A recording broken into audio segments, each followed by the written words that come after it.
ಶ್ರೀ ಗುರುಭ್ಯೋ ನಮಃ. ಹರಿ ಓಂ.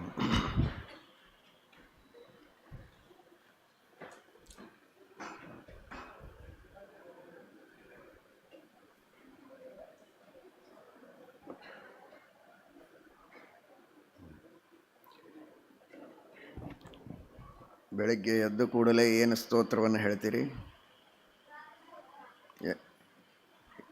ನೀವೇನು ಹೇಳ್ತೀರಿ ಹೇಳ್ರಿ. ಕರಾಗ್ರೇ ವಸತೆ ಲಕ್ಷ್ಮೀ ಹೇಳಿ.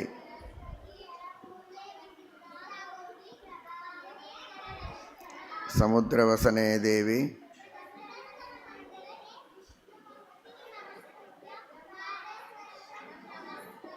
ಕೃಷ್ಣಾಯ ವಾಸುದೇವಾಯ, ಗೋವಿಂದಾಯ ನಮೋ ನಮಃ, ರಾಮಾಯ ರಾಮಭದ್ರಾಯ,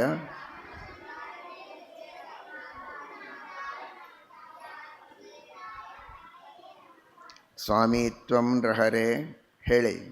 ಸ್ವಾಮಿತ್ವಂ ನೃಹರೇ ತವಾನುಚರಣಾಃ ಪ್ರಾಣಾಃ ಶರೀರಂ ಗ್ರಹಂ ಪೂಜಾತೆ ವಿಷಯೋಪಭೋಗರಚನಾ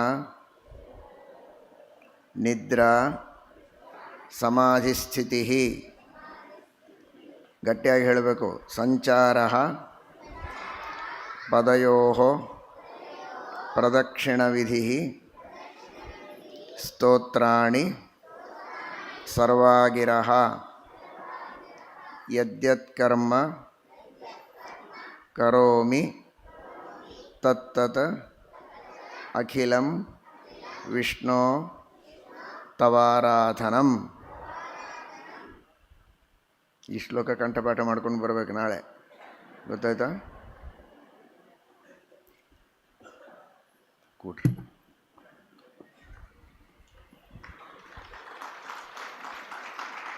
ಶ್ರೀ ಗುರುಭ್ಯೋ ನಮಃ. ಹರಿ ಓಂ. ಸೃಷ್ಟಿಸ್ಥಿತ್ಯಪ್ಯಯೇಹಾನಿಯತಿದೃಶಿತಮೋ ಬಂಧಮೋಕ್ಷಾಶ್ಚ ಯಸ್ಮಾತ್ ಅಸ್ಯ ಶ್ರೀ ಬ್ರಹ್ಮರುದ್ರಪ್ರಭೃತಿಸುರನರದ್ವಿಷಶತ್ರುವಾತ್ಮಕಸ್ಯ ವಿಷ್ಣೋರ್ವ್ಯಸ್ತಾಃ ಸಮಸ್ತಾಃ ಸಕಲಗುಣನಿಧಿಃ ಸರ್ವದೋಷವ್ಯಪೇತಃ ಪೂರ್ಣಾನಂದಾವ್ಯಯೋ ಯೋ ಗುರುರಪಿ ಪರಮಶ್ಚಿಂತಯೇತಂ ಮಹಾಂತಂ. ಜನ್ಮಾದ್ಯಸ್ಯ ಯತೋನ್ಮಯಾದಿತರತಶ್ಚಾರ್ಥೇಷ್ವಭಿಜ್ಞಸ್ವರಾಟ್ ತೇನೇ ಬ್ರಹ್ಮಹೃದಯಾದಿಕವಯೇ ಮುಹ್ಯಂತಿ ಯಂ ಸೂರಯಃ. ತೇಜೋವಾರಿ ಮೃದಾಂ ಯಥಾ ವಿನಿಮಯೋ ಯತ್ರ ತ್ರಿಸರ್ಗೋ ಮೃಷಾ ಧಾಮ್ನಾ ಸ್ವೇನ ಸದಾ ನಿರಸ್ತಕುಹಕಂ ಸತ್ಯಂ ಪರಂ ಧೀಮಹಿ. ಧರ್ಮವಿಜ್ಞಾನವೈರಾಗ್ಯಪರಮೈಶ್ವರ್ಯಶಾಲಿನಃ ಆನಂದತೀರ್ಥಭಗವತ್ಪಾದಾನ್ ವಂದೇ ನಿರಂತರಂ. ಭವತಿ ಯದನುಭಾವಾದೇಡಮೂಕೋऽಪಿ ವಾಗ್ಮೀ ಜಡಮತಿರಪಿ ಜಂತುರ್ಜಾಯತೆ ಪ್ರಾಜ್ಞಮೌಲಿಃ. ಸಕಲವಚನಚೇತೋ ದೇವತಾ ಭಾರತೀ ಸಾ ಮಮ ವಚಸಿ ನಿಧತ್ತಾಂ ಸನ್ನಿಧಿಂ ಮಾನಸೇ ಚ. ಯಂ ಪ್ರವ್ರಜन्तಮನುಪೇತಮಪೇತಕೃತ್ಯಂ ದ್ವೈಪಾಯನೋ ವಿರಹಕಾತರ ಆಜುಹಾವ ಪುತ್ರೇತಿ ತನ್ಮಯತಯಾ ತರವೋಪಿ ನೇದುಸ್तं ಸರ್ವಭೂತಹೃದಯಂ ಮುನಿಮಾನತೋಸ್ಮಿ. ನಮೋऽस्तु ತಾತ್ವಿಕಾ ದೇವಾಃ ವಿಷ್ಣುಭಕ್ತಿಪರಾಯಣಾಃ ಧರ್ಮಮಾರ್ಗೇ ಪ್ರೇರಯन्तु ಭವಂತಃ ಸರ್ವ ಏವ ಹಿ. ಸನತ್ಕುಮಾರಶಿಷ್ಯಾಯ ಸರ್ವಶಾಸ್ತ್ರಾರ್ಥವೇದಿನೇ ವಿಷ್ಣುಭಕ್ತಿಪ್ರಬೋಧಾಯ ನಾರದಾಯ ನಮೋ ನಮಃ. ನೌಮಿನ್ಯಾಯ ಸುಧಾದಿಕೃಜ್ಜಯಮುನೀನ್ ಶ್ರೀಪಾದರಾಟ್ಸನ್ಮಣೀನ್ ವ್ಯಾಸಾರ್ಯಾನ್ ವಿವಿಧಾಗಮಾಬ್ಧಿವಿಹರಾನ್ ಶ್ರೀವಾದಿರಾಜಾನಪಿ ವಂದೇ ಹಂಸವರಾನ್ ರಘುತ್ತಮಗುರೂನ್ ವೈದಗ್ಧ್ಯವಾರಾಂ ನಿಧೀನ್ ಶ್ರೀ ಸತ್ಯವ್ರತರಾಘವೇಂದ್ರಮುನಿಪಾನ್ ಸದ್ಬೋಧಸಧ್ಯಾನಪಾನ್. ಸತ್ಯಾಖ್ಯಬ್ರಹ್ಮಸೂತ್ರಸ್ಯ ಸಂಪರತ್ವೇನ ಕಲ್ಪಕಃ ಮೂಲತೀರ್ಥಂ ಯಸ್ಯ ಮಧ್ವಃ ಸತ್ಸಂಕಲ್ಪೋ ಭವೇನ್ಮುದೆ. ಸತಃ ಪ್ರಾಣಸ್ಯ ತೇಃ ಕಸ್ಯ ಯಂತಾಯೋ ಮೂಲರಾಘವಃ ಸಂತುಷ್ಟಂ ತತ್ರ ಸತ್ಯಾದಿಂ ಮದ್ಗುರುಂ ನೌಮಿ ವಿತ್ತಯೇ. ಸತ್ಯಾಭಿಜ್ಞಕರಾಬ್ಜೋತ್ಥಾನ್ ಪಂಚಾಶದ್ವರ್ಷಪೂಜಕಾನ್ ಸತ್ಯಪ್ರಮೋದತೀರ್ಥಾರ್ಯಾನ್ ನೌಮಿನ್ಯಾಯ ಸುಧಾರತಾನ್. ರಾಜೋವಾಚ ಮನ್ವಂತರಾಣಿ ಸರ್ವಾಣಿ ತ್ವಯೋಕ್ತಾನಿ ಶ್ರುತಾನಿ ಮೇ ವೀರ್ಯಾಣ್ಯನಂತವೀರ್ಯಸ್ಯ ಹರೇಸ್ತತ್ರ ಕೃತಾನಿ ಚ ಸ್ವಸ್ತ್ಯಸ್ತು ಅಶೇಷಸನ್ಮಂಗಲಾನಿ ಸಂತು ಶ್ಲೋಕೈಕಶ್ರವಣಪಠನಮಾತ್ರೇಣ ಕಥಾ ವಕ್ತುಶ್ಚ ಶ್ರೋತॄಣಾಂ ನಿಖಿಲಕಲಿಕೃತಕಲ್ಮಷಾಪನೋದನಪಟುತರೆ ಧರ್ಮಾದ್ಯಖಿಲಪುರುಷಾರ್ಥಸಾಧನೀಭೂತೆ ಶ್ರೀಮದ್ಭಾಗವತೆ ಮಹಾಪುರಾಣೇ ಪಾರಮಹಂಸ್ಯಾಂ ಸಂಹಿತಾಯಾಂ ಅದ್ಯ ಕಥಾ ಪ್ರಸಕ್ತೋ ಕಿಂಚಿತ್ ಪೂರ್ವಪ್ರಸಕ್ತ ಪ್ರಮೇಯಾನುವಾದಃ ಹರಿ ಓಂ.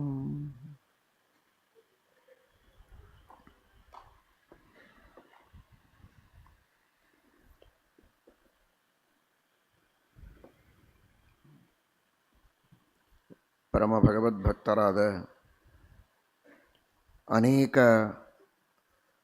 ಮನುಗಳ ರಾಜ್ಯ, ಆ ಎಲ್ಲ ಮನ್ವಂತರಗಳಲ್ಲಿ ಅವತಾರ ಮಾಡಿದ ಭಗವಂತನ ಮಹಿಮೆಗಳನ್ನು ಶುಕಾಚಾರ್ಯರು ಉಪದೇಶ ಮಾಡಿದ್ದಾರೆ. ವಿಶೇಷವಾಗಿ ವೈವಸ್ವತ ಮನ್ವಂತರದಲ್ಲಿ ಅವತಾರ ಮಾಡಿದ ವಾಮನ ರೂಪಿಯಾದ ಪರಮಾತ್ಮನ ವರ್ಣನೆಯನ್ನು ಮಾಡಿ, ಆ ನಂತರ ಮುಂದಿನ 7 ಮನ್ವಂತರಗಳ ಬಗ್ಗೆ, ಆ ಮನ್ವಂತರಗಳಲ್ಲಿ ಪರಮಾತ್ಮ ಯಾವ ರೂಪದಿಂದ ಅವತಾರ ಮಾಡಿದ್ದಾನೆ ಅಂತ ಸಂಕ್ಷಿಪ್ತವಾಗಿಯೂ ತಿಳಿಸಿಕೊಟ್ಟಿದ್ದಾರೆ.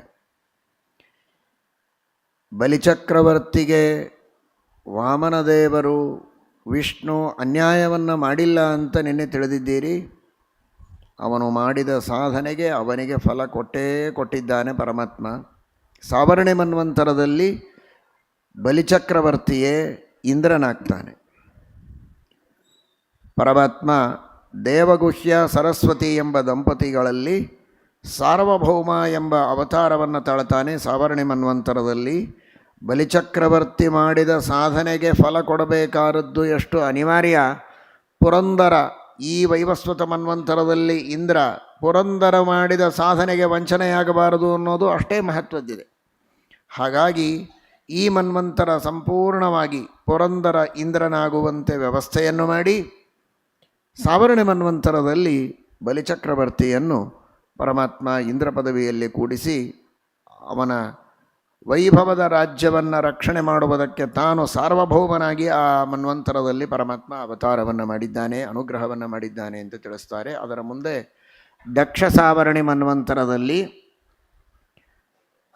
ಪರಮಾತ್ಮ ಆಯುಷ್ಮಾನ್ ಅಂಬುಧಾರ ದಂಪತಿಗಳಲ್ಲಿ ಋಷಭನಾಮಕನಾಗಿ ಅವತಾರವನ್ನು ಮಾಡಿದ್ದಾನೆ.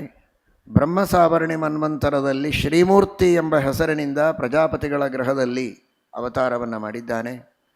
ಧರ್ಮ ಸಾವರ್ಣೆ ಮನ್ವಂತರದಲ್ಲಿ ಆರ್ಯಕ ವೈಧೃತ ಅನ್ನುವವರಲ್ಲಿ ಧರ್ಮಸೇತು ಅಂತ ಧರ್ಮಗಳಿಗೆ ರಕ್ಷಕನಾಗಿ, ಧರ್ಮಾಧ್ಯಕ್ಷನಾಗಿ, ಧರ್ಮ ಪ್ರೇರಕನಾಗಿ ಆ ಧರ್ಮ ಸಾವರ್ಣೆ ಮನ್ವಂತರದಲ್ಲಿ ಧರ್ಮಸೇತು ಎಂಬ ಹೆಸರಿನಿಂದ ಪರಮಾತ್ಮ ಅವತಾರ ಮಾಡಿದ್ದಾನೆ. ಅದರ ಮುಂದೆ ಮೇರು ಸಾವರ್ಣೆ ಮನ್ವಂತರದಲ್ಲಿ ಸತ್ಯಸಹಸ್ ಸೂನೃತ ದಂಪತಿಗಳಲ್ಲಿ ಸ್ವಧಾಮ ಎಂಬ ಹೆಸರಿನಿಂದ ಸ್ವೇ ಮಹಿಮ್ನಿ ಪ್ರತಿಷ್ಠಿತ, ಇನ್ನೆಲ್ಲರೂ ಭಗವಂತನನ್ನು ಆಶ್ರಯಿಸಿ ಬದುಕುವವರಾದರೆ ಭಗವಂತನಿಗೆ ಇನ್ನೊಬ್ಬರ ಆಸರೆ ಬೇಡ, ತಾನು ತನ್ನದೇ ಆದ ಪ್ರಕಾಶದಲ್ಲಿ, ತನ್ನದೇ ಆದ ಸ್ವರೂಪದಲ್ಲಿ, ತನ್ನದೇ ಆದಂತಹ ಮಹಿಮೆಯಲ್ಲಿ ತಾನು ತೃಪ್ತನಾಗಿ ಇರುವ ಅಚಿಂತ್ಯದ್ಭುತ ಶಕ್ತಿ ಸಂಪನ್ನನಾಗಿರುವ ಭಗವಂತ ಸ್ವಧಾಮ ಎಂಬ ಹೆಸರಿನಿಂದ ಅವತಾರ ಮಾಡಿದ್ದಾನೆ ಮೇರು ಸಾವರ್ಣೆ ಮನ್ವಂತರದಲ್ಲಿ. ಆ ನಂತರ ದೇವಸಾವರ್ಣಿ ಅಂತ, ಆ ದೇವಸಾವರ್ಣೆ ಮನ್ವಂತರದಲ್ಲಿ ದೇವಹೋತ್ರ ಬೃಹತಿ ದಂಪತಿಗಳಲ್ಲಿ ಯೋಗೇಶ್ವರ ಎಂಬ ಹೆಸರಿನಿಂದ ಪರಮಾತ್ಮ ಅವತಾರವನ್ನು ಮಾಡ್ತಾನೆ. ಯತ್ರ ಯೋಗೇಶ್ವರ ಕೃಷ್ಣ ಯತ್ರ ಪಾರ್ಥೋ ಧನುರ್ಧರ. ಆ ಯೋಗೇಶ್ವರ ಕೃಷ್ಣ ಯೋಗೇಶ್ವರ ಹೌದು, ಎಲ್ಲ ರೂಪಗಳಿಗೂ ಅಭೇದ ಇದೆ, ಆದರೆ ಯೋಗೇಶ್ವರ ಅಂತೇನೇ ಪರಮಾತ್ಮನ ಒಂದು ರೂಪ ಇದೆ. ದೇವಸಾವರ್ಣೆ ಮನ್ವಂತರದಲ್ಲಿ ಅವತಾರ ಮಾಡಿದಂತಹ ಭಗವಂತ. ಜಗತ್ತಿನಲ್ಲಿ ಯಾವುದೇ ಯೋಗ ಉಪಾಯ ನಾವು ಮಾಡಬೇಕು ಅಂದರೆ, ಮುಖ್ಯವಾದ ಯೋಗ ಅಂದರೆ ಭಕ್ತಿ, ದೇವರಲ್ಲಿ ಭಕ್ತಿಯನ್ನು ನಾವು ಮಾಡಬೇಕು ಅಂದರೆ ಭಗವಂತನೇ ಆ ಭಕ್ತಿಯನ್ನು ಕೊಡಬೇಕು, ಧ್ಯಾನವನ್ನು ಮಾಡಿಸಬೇಕು, ಇನ್ನಿತರ ಸಾಧನೆಗಳನ್ನು ಮಾಡಿಸಿ ಸಿದ್ಧಿಯನ್ನು ಕೊಟ್ಟು ಅನುಗ್ರಹ ಮಾಡುವಂತಹ ಯೋಗೇಶ್ವರ ಆ ಭಗವಂತ. ಆಮೇಲೆ ಇಂದ್ರ ಸಾವರ್ಣಿ ಮನ್ವಂತರದಲ್ಲಿ ಕೊನೆಯದಾಗಿ ಪರಮಾತ್ಮ ಸತ್ರಾಯಣ ವಿತಾನ ಅನ್ನುವ ದಂಪತಿಗಳಲ್ಲಿ ಬೃಹದ್ಭಾನು ಎಂಬ ಹೆಸರಿನಿಂದ ಅವತಾರ ಮಾಡಿದ್ದಾನೆ. 14 ಮನ್ವಂತರಗಳಲ್ಲಿಯೂ ಭಗವಂತ ತಾನು ವಿಶೇಷವಾಗಿ ಅನುಗ್ರಹವನ್ನು ಮಾಡುವುದಕ್ಕೆ ಅವತಾರ ಮಾಡಿದ್ದಾನೆ ಎಂಬುದಾಗಿ, ತಾಪಸ ಮನ್ವಂತರದಲ್ಲಿ ಸ್ವಯಂ ತಾನೇ ಮನು ಪರಮಾತ್ಮನಾಗಿದ್ದಾನೆ ಎಂಬುದಾಗಿ ತಿಳಿಸಿಕೊಟ್ಟಿದ್ದಾರೆ. ಇದಾದ ಮೇಲೆ ಪರೀಕ್ಷನ್ ಮಹಾರಾಜರು ಪ್ರಶ್ನೆ ಮಾಡ್ತಾ ಇದ್ದಾರೆ, ನೀವು ಇನ್ನೂ ವಿಸ್ತೃತವಾಗಿ ಆ ಎಲ್ಲ ರಾಜರ ಚರಿತ್ರೆಗಳನ್ನು, ನಮಗೆ ಮನುವಿನ ವಂಶದಲ್ಲಿ ಬಂದ ರಾಜರ ಚರಿತ್ರೆಗಳನ್ನು ತಿಳಿಸಿಕೊಡಬೇಕು ಅಂತ. ಆ ವೈವಸ್ವತ ಮನ್ವಂತರದಲ್ಲಿ ಮಾಡಿದ ಭಗವದವತಾರದ ಬಗ್ಗೆ ತಿಳಿಸಿಕೊಟ್ಟಾಗಿದೆ, ಆದರೆ ಆ ವೈವಸ್ವತ ಮನುವಿನ ವಂಶವನ್ನು ಹೇಳಬೇಕು ಅಂತ ಕೇಳಿದ್ದಾರೆ. ಅದಕ್ಕೆ ತಿಳಿಸಿಕೊಡ್ತಾ ಇದ್ದಾರೆ ಶುಕಾಚಾರ್ಯರು. ಶ್ರೂಯತಾಂ ಮಾನವೋ ವಂಶಃ ಪ್ರಾಚುರ್ಯೇಣ ಪರಂತಪ. ಮೂಲತಃ ಭಗವಂತನ ನಾಭಿಕಮಲದಿಂದ ಬ್ರಹ್ಮದೇವರು, ಮಾನಸಪುತ್ರರಾಗಿ ಮರೀಚರ್ಷಿಗಳು, ಅಲ್ಲಿ ಕಶ್ಯಪರಿಂದ ಅದಿತಿ ದೇವಿಯಲ್ಲಿ ವಿವಸ್ವಾನ್ ಸೂರ್ಯ ಮತ್ತೆ ಹುಟ್ಟಿ ಬಂದಿದ್ದಾನೆ. ಎಲ್ಲರೂ ಭಗವಂತನಿಂದ ಬ್ರಹ್ಮದೇವರಿಂದ ಹುಟ್ಟಿದ್ದಾರೆ. ಪುನಃ ಕಶ್ಯಪರಿಂದ ಅದಿತಿ ದೇವಿಯಲ್ಲಿ ಸೂರ್ಯ ಹುಟ್ಟಿದ್ದಾನೆ. ಸೂರ್ಯನ, ಅದಕ್ಕಾಗಿಯೇ ಆದಿತ್ಯ ಅಂತ, ಅದಿತಿಯಲ್ಲಿ ಹುಟ್ಟಿದಂಥವನು ಆದಿತ್ಯ, ಸೂರ್ಯ, ವಿವಸ್ವಾನ್. ಆ ಸೂರ್ಯನ ಮಗನಾಗಿ ಹುಟ್ಟಿದವನೇ ಶ್ರಾದ್ದದೇವ ಎಂಬುದಾಗಿ. ಸತ್ಯವ್ರತ ಅಂತ ಮೊದಲು ಚಾಕ್ಷುಷ ಮನ್ವಂತರದಲ್ಲಿದ್ದ, ನಿನ್ನೆ ಕೇಳಿದ್ದೀರಿ.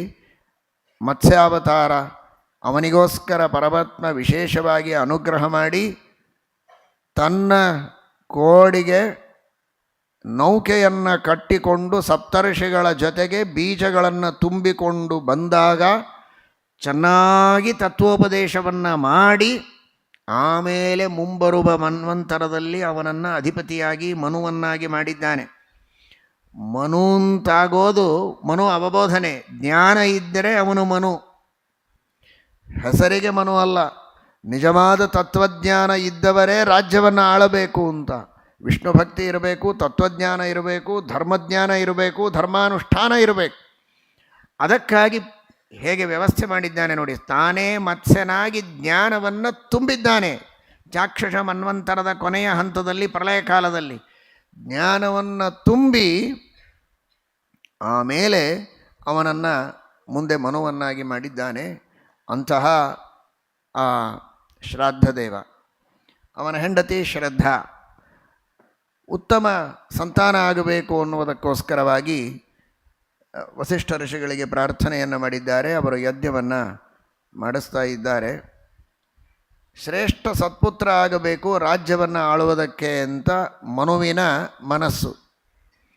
ಆದರೆ ಆ ಶ್ರದ್ಧಾದೇವಿಯ ಶ್ರದ್ಧೆ ಬೇರೆ ರೀತಿಯೇ ಇತ್ತು. ಹೆಣ್ಣು ಮಗು ಬೇಕು ಅಂತ ಅವಳ ಅಪೇಕ್ಷೆ. ಪ್ರಾರ್ಥನೆ ಮಾಡುವವರು ಹೋತ, ಋಗ್ಮಂತ್ರಗಳಿಂದ ವಿಶೇಷವಾಗಿ ಭಗವಂತನಿಗೆ ಪ್ರಾರ್ಥನೆಯನ್ನು ಸಲ್ಲಿಸುವವನು ಹೋತ. ಯಜುರ್ವೇದದ ಕಾರ್ಯಗಳನ್ನು, ಯಜ್ಞದ ಉಳಿದೆಲ್ಲ ವ್ಯವಸ್ಥೆಗಳನ್ನು ಮಾಡುವವನು ಅಧ್ವರೆಯು.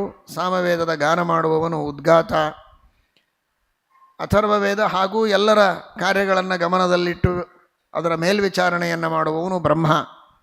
ಹಾಗಾಗಿ ಆ ಹೋತೃವಿಗೆ ವಿಶೇಷವಾಗಿ ಇವಳು ಕೇಳಿಕೊಂಡಿದ್ದಾಳೆ, ಹೆಣ್ಣಿಗಾಗಿ ಪ್ರಾರ್ಥನೆ ಮಾಡುವಂತ. ಹೆಂಡತಿ ಹೇಳ್ತಾಳೆ ಅಂದರೆ ಗಂಡ ಹೇಳಿದ್ದನ್ನೇ ಹೇಳಿರಬಹುದು ಅಂತ ಅಂದ್ಕೊಂಡು ಅವನು ಹಾಗೇ ದೇವರಲ್ಲಿ ಪ್ರಾರ್ಥನೆಯನ್ನು ಮಾಡಿದ್ದಾನೆ. ಹೆಣ್ಣು ಮಗು ಆಗಿದೆ. ಅದೊಂದು ದೊಡ್ಡ ಸಮಸ್ಯೆ. ಏನೋ ನಾವು ಅಂದ್ಕೊಂಡದ್ದೇನೋ ಆಗೋದೇನೋ ಆಗ್ತಾ ಇರುತ್ತೆ ಅಂತ ಇವತ್ತಿನವರು ಅದನ್ನು ಬಹಳ ಮಹತ್ವ ಕೊಟ್ಟು ಚಿಂತನೆ ಮಾಡೋದಿಲ್ಲ. ಯಾಕೆ ಅಂದರೆ ನಾವು ಅಂದ್ಕೊಂಡ ಹಾಗೆ ಆಗೋದೇ ಬಹಳ ಕಡಿಮೆ ಇರ್ತದೆ. ಆದರೆ ಅದು ಏನೋ ಒಂದು ಅದೃಷ್ಟ ಅಂತ ಅಂದ್ಕೊಳ್ಳೋದಷ್ಟೇ. ಆದರೆ ಪ್ರಾಚೀನ ಕಾಲದಲ್ಲಿ ಹಾಗಲ್ಲ. ವಸಿಷ್ಠರಂತಹ ಮಹಾತಪಸ್ವಿಗಳು, ಋತ್ವಿಜರೆಲ್ಲ ಇದ್ದಾಗ ಏನು ಪ್ರಾರ್ಥನೆ ಇರುತ್ತೆ ಹಾಗೇ ಆಗಬೇಕು. ಏನಾದರೂ ಲೋಪದೋಷಗಳಿದ್ದರೆ ವ್ಯತ್ಯಾಸ ಆಗಬೇಕು. ಏನು ಲೋಪದೋಷಗಳು? ಯಜಮಾನ ಅಂತಹ ಶ್ರೇಷ್ಠನಾದಂತಹ ಅಧಿಕಾರಿ ವೈವಸ್ವತ ಮನು ತಾರತಮ್ಯದಲ್ಲಿ 16ನೆಯ ಕಕ್ಷೆಯಲ್ಲಿ ಬರುವಂತಹ ವ್ಯಕ್ತಿ, ಅಂದರೆ ವಸಿಷ್ಠಾದಿಗಳ ಸಮಾನ ಕಕ್ಷೆಯಲ್ಲಿ ಬರುವಂತಹ ವ್ಯಕ್ತಿ. ಮರೀಚಿ, ಅತ್ರಿ, ಅಂಗಿರಸ್, ಪುಲಸ್ತ್ಯ, ಪುಲಹ, ಕ್ರತು, ವಸಿಷ್ಠ, ವೈವಸ್ವತ ಮನು ಇವರೆಲ್ಲರೂ 16ನೆಯ ಕಕ್ಷೆಯಲ್ಲಿ ಬರ್ತಾರೆ. ಅಂತಹ ಉತ್ತಮ ಸ್ಥಾನದಲ್ಲಿರುವಂಥವನೇ 16ನೆಯ ಕಕ್ಷೆಯಲ್ಲಿದ್ದವನೇ ಯಜಮಾನ. ತಾರತಮ್ಯದ 16ನೆಯ ಕಕ್ಷೆಯಲ್ಲಿದ್ದ ವಸಿಷ್ಠರೇ ಪುರೋಹಿತರು. ಇವರಿಬ್ಬರೂ 16ನೆಯ ಕಕ್ಷೆಯಲ್ಲಿ ಇದ್ದ ಮೇಲೆ ಷೋಡಶ ಅನ್ನೋದು ಪೂರ್ಣತ್ವದ ಸಂಖ್ಯೆ, ಷೋಡಶ ಕಲಹ ಪೂರ್ಣ ಅಂತ ಅಂದಮೇಲೆ ಯಜ್ಞ ಇದು ಪೂರ್ಣವೇ ಆಗಬೇಕು, ಅಪರಿಪೂರ್ಣವಾಗುವುದಕ್ಕೆ ಕಾರಣ ಏನು ಅಂತ ಆಗ ವಿಚಾರ ಮಾಡಿದಾಗ ಗೊತ್ತಾಯಿತು, ಈ ರೀತಿ ರಾಣಿ ಶ್ರದ್ಧಾದೇವಿ ಮಾಡಿದ ಪ್ರಾರ್ಥನೆಗೆ ಅನುಗುಣವಾಗಿ ವ್ಯತ್ಯಾಸ ಆಗಿದೆ ಅಂತ. ಆದರೆ ನನಗೆ ಮಾತ್ರ ಗಂಡಸು ಮಗನೇ ಬೇಕು, ನೀವೇನು ಮಾಡ್ತೀರೋ ಗೊತ್ತಿಲ್ಲ. ವಸತಾಮುತ್ತಮೋ ವಸಿಷ್ಠ, ನೀವು ವಸಿಷ್ಠರು ಮಹಾತಪಸ್ವಿಗಳು, ಏನಾದರೂ ಮಾಡಿ ನನಗೆ ಗಂಡು ಮಗು ಆಗಬೇಕು ಅಂತ ಶ್ರಾದ್ದದೇವ ಕೇಳಿದ್ದಾರೆ. ತಪಸ್ಸಿನ ಮಹಿಮೆ, ಭಗವಂತನ ಅನುಗ್ರಹದ ಶಕ್ತಿ, ಅಚಿಂತ್ಯದ್ಭುತವಾದ ಸಾಮರ್ಥ್ಯ ಹೇಗಿದೆ ಅಂತ ನೋಡಿ. ಹೆಣ್ಣು ಮಗು ಆಗಿದೆ, ಇಲ್ಲ ಅಂತ ಹೆಸರಿಟ್ಟಿದ್ದಾರೆ. ಆದರೆ ವಸಿಷ್ಠ ಋಷಿಗಳು ಪುನಃ ದೇವರಿಗೆ ಪ್ರಾರ್ಥನೆಯನ್ನು ಮಾಡಿದ್ದಾರೆ, ವಿಷ್ಣುವಿಗೆ ಮೊರೆ ಹೊಕ್ಕಿದ್ದಾರೆ. ಭಗವಂತನಿಗೆ ಶರಣು ಹೋಗಿ ಪ್ರಾರ್ಥನೆ ಮಾಡಿದರೆ ಆ ಹೆಣ್ಣು ಮಗು ಮತ್ತೆ ಗಂಡಾಗಿದೆ. ಇಲ್ಲ ಅಂತ ಹೆಸರಿಟ್ಟಿದ್ದರು, ಆದರೆ ಇಲ್ಲ ಈಗ ಇಲ್ಲ ಅಂತ ಆಯಿತು. ಸುದ್ಯುಮ್ನ ಅಂತ ಹೆಸರಿಟ್ಟಿದ್ದಾರೆ, ಗಂಡು ಮಗು, ಒಳ್ಳೆ ತೇಜಸ್ವಿ, ಹೆಸರಿಗೆ ತಕ್ಕ ಹಾಗೆ ಮಹಾ ತೇಜಸ್ವಿಯಾದ ವರ್ಚಸ್ವಿಯಾದಂತಹ ರಾಜ್ಯವನ್ನು ಆಳುವುದಕ್ಕೆ ಸಮರ್ಥನಾದ ಒಬ್ಬ ಯುವಕನಾಗಿ ಆ ಸುದ್ಯುಮ್ನ ಸಿದ್ಧನಾಗಿದ್ದಾನೆ. ಅವನಿಗೆ ರಾಜ್ಯವನ್ನು ಒಪ್ಪಿಸ್ತಾನೆ. ಆದರೆ ಒಂದು ದಿನ ನೀವು ಪಂಚಮಸ್ಕಂಧದಲ್ಲಿ ಸ್ವಲ್ಪ ಅದರ ಸೂಚನೆಯನ್ನು ಪಡೆದಿದ್ದೀರಿ.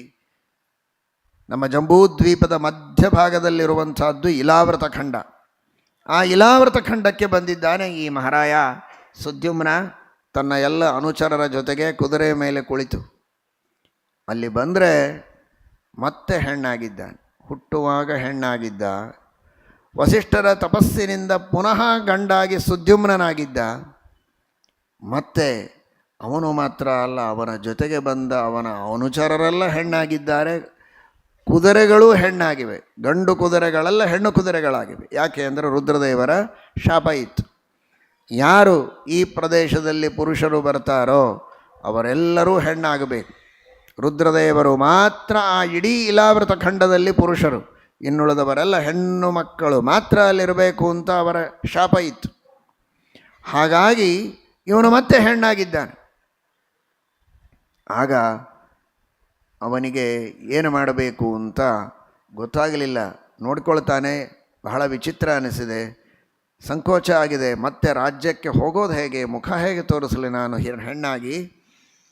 ಹೆಣ್ಣೇ ಇದ್ದರೆ ಮುಖ ತೋರಿಸೋದು ದೊಡ್ಡದಲ್ಲ, ಗಂಡಾದವನು ಶಾಪದಿಂದ ಹೆಣ್ಣಾಗಿದ್ದೇನೆ ಅಂದರೆ ಈಗ ನನ್ನನ್ನು ಹೇಗೆ ಗುರುತಿಸ್ತಾರೆ, ಹೇಗೆ ನಾನು ಮುಖ ತೋರಿಸೋದು ಅಂತ ಮನಸ್ಸಿನಲ್ಲಿಯೇ ಮತ್ತೆ ಗುರುಗಳನ್ನು ಸ್ಮರಣೆ ಮಾಡಿದ್ದಾನೆ.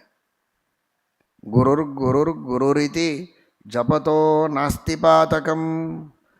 ಏನು ತಪ್ಪು ಏನು ಪಾಪ ಆಯಿತೋ, ಯಾಕೆ ಶಾಪ ಆಯಿತೋ ಗೊತ್ತಿಲ್ಲ, ಅಂತೂ ಏನೋ ಒಂದು ತಪ್ಪು ನಡೆದಿದೆ ನನ್ನಿಂದ ಅನ್ನೋದಕ್ಕೆ ಶಾಪ ಆಗಿದೆ. ಆ ತಪ್ಪು, ಆ ಪಾತಕ, ಆ ದೋಷದ ಪರಿಹಾರ ಆಗಬೇಕು ಅಂದರೆ ಗುರುಗಳೇ ಶರಣು, ಗುರುಸ್ಮರಣೆಯಿಂದ ನಾನು ಪರಿಹಾರ ಮಾಡಿಕೊಳ್ಳುತ್ತೇನೆ ಎನ್ನುವಂತಹ ಒಂದು ವಿಶ್ವಾಸ. ವಸಿಷ್ಠರ ಸ್ಮರಣೆಯನ್ನು ಮಾಡಿದ್ದಾನೆ.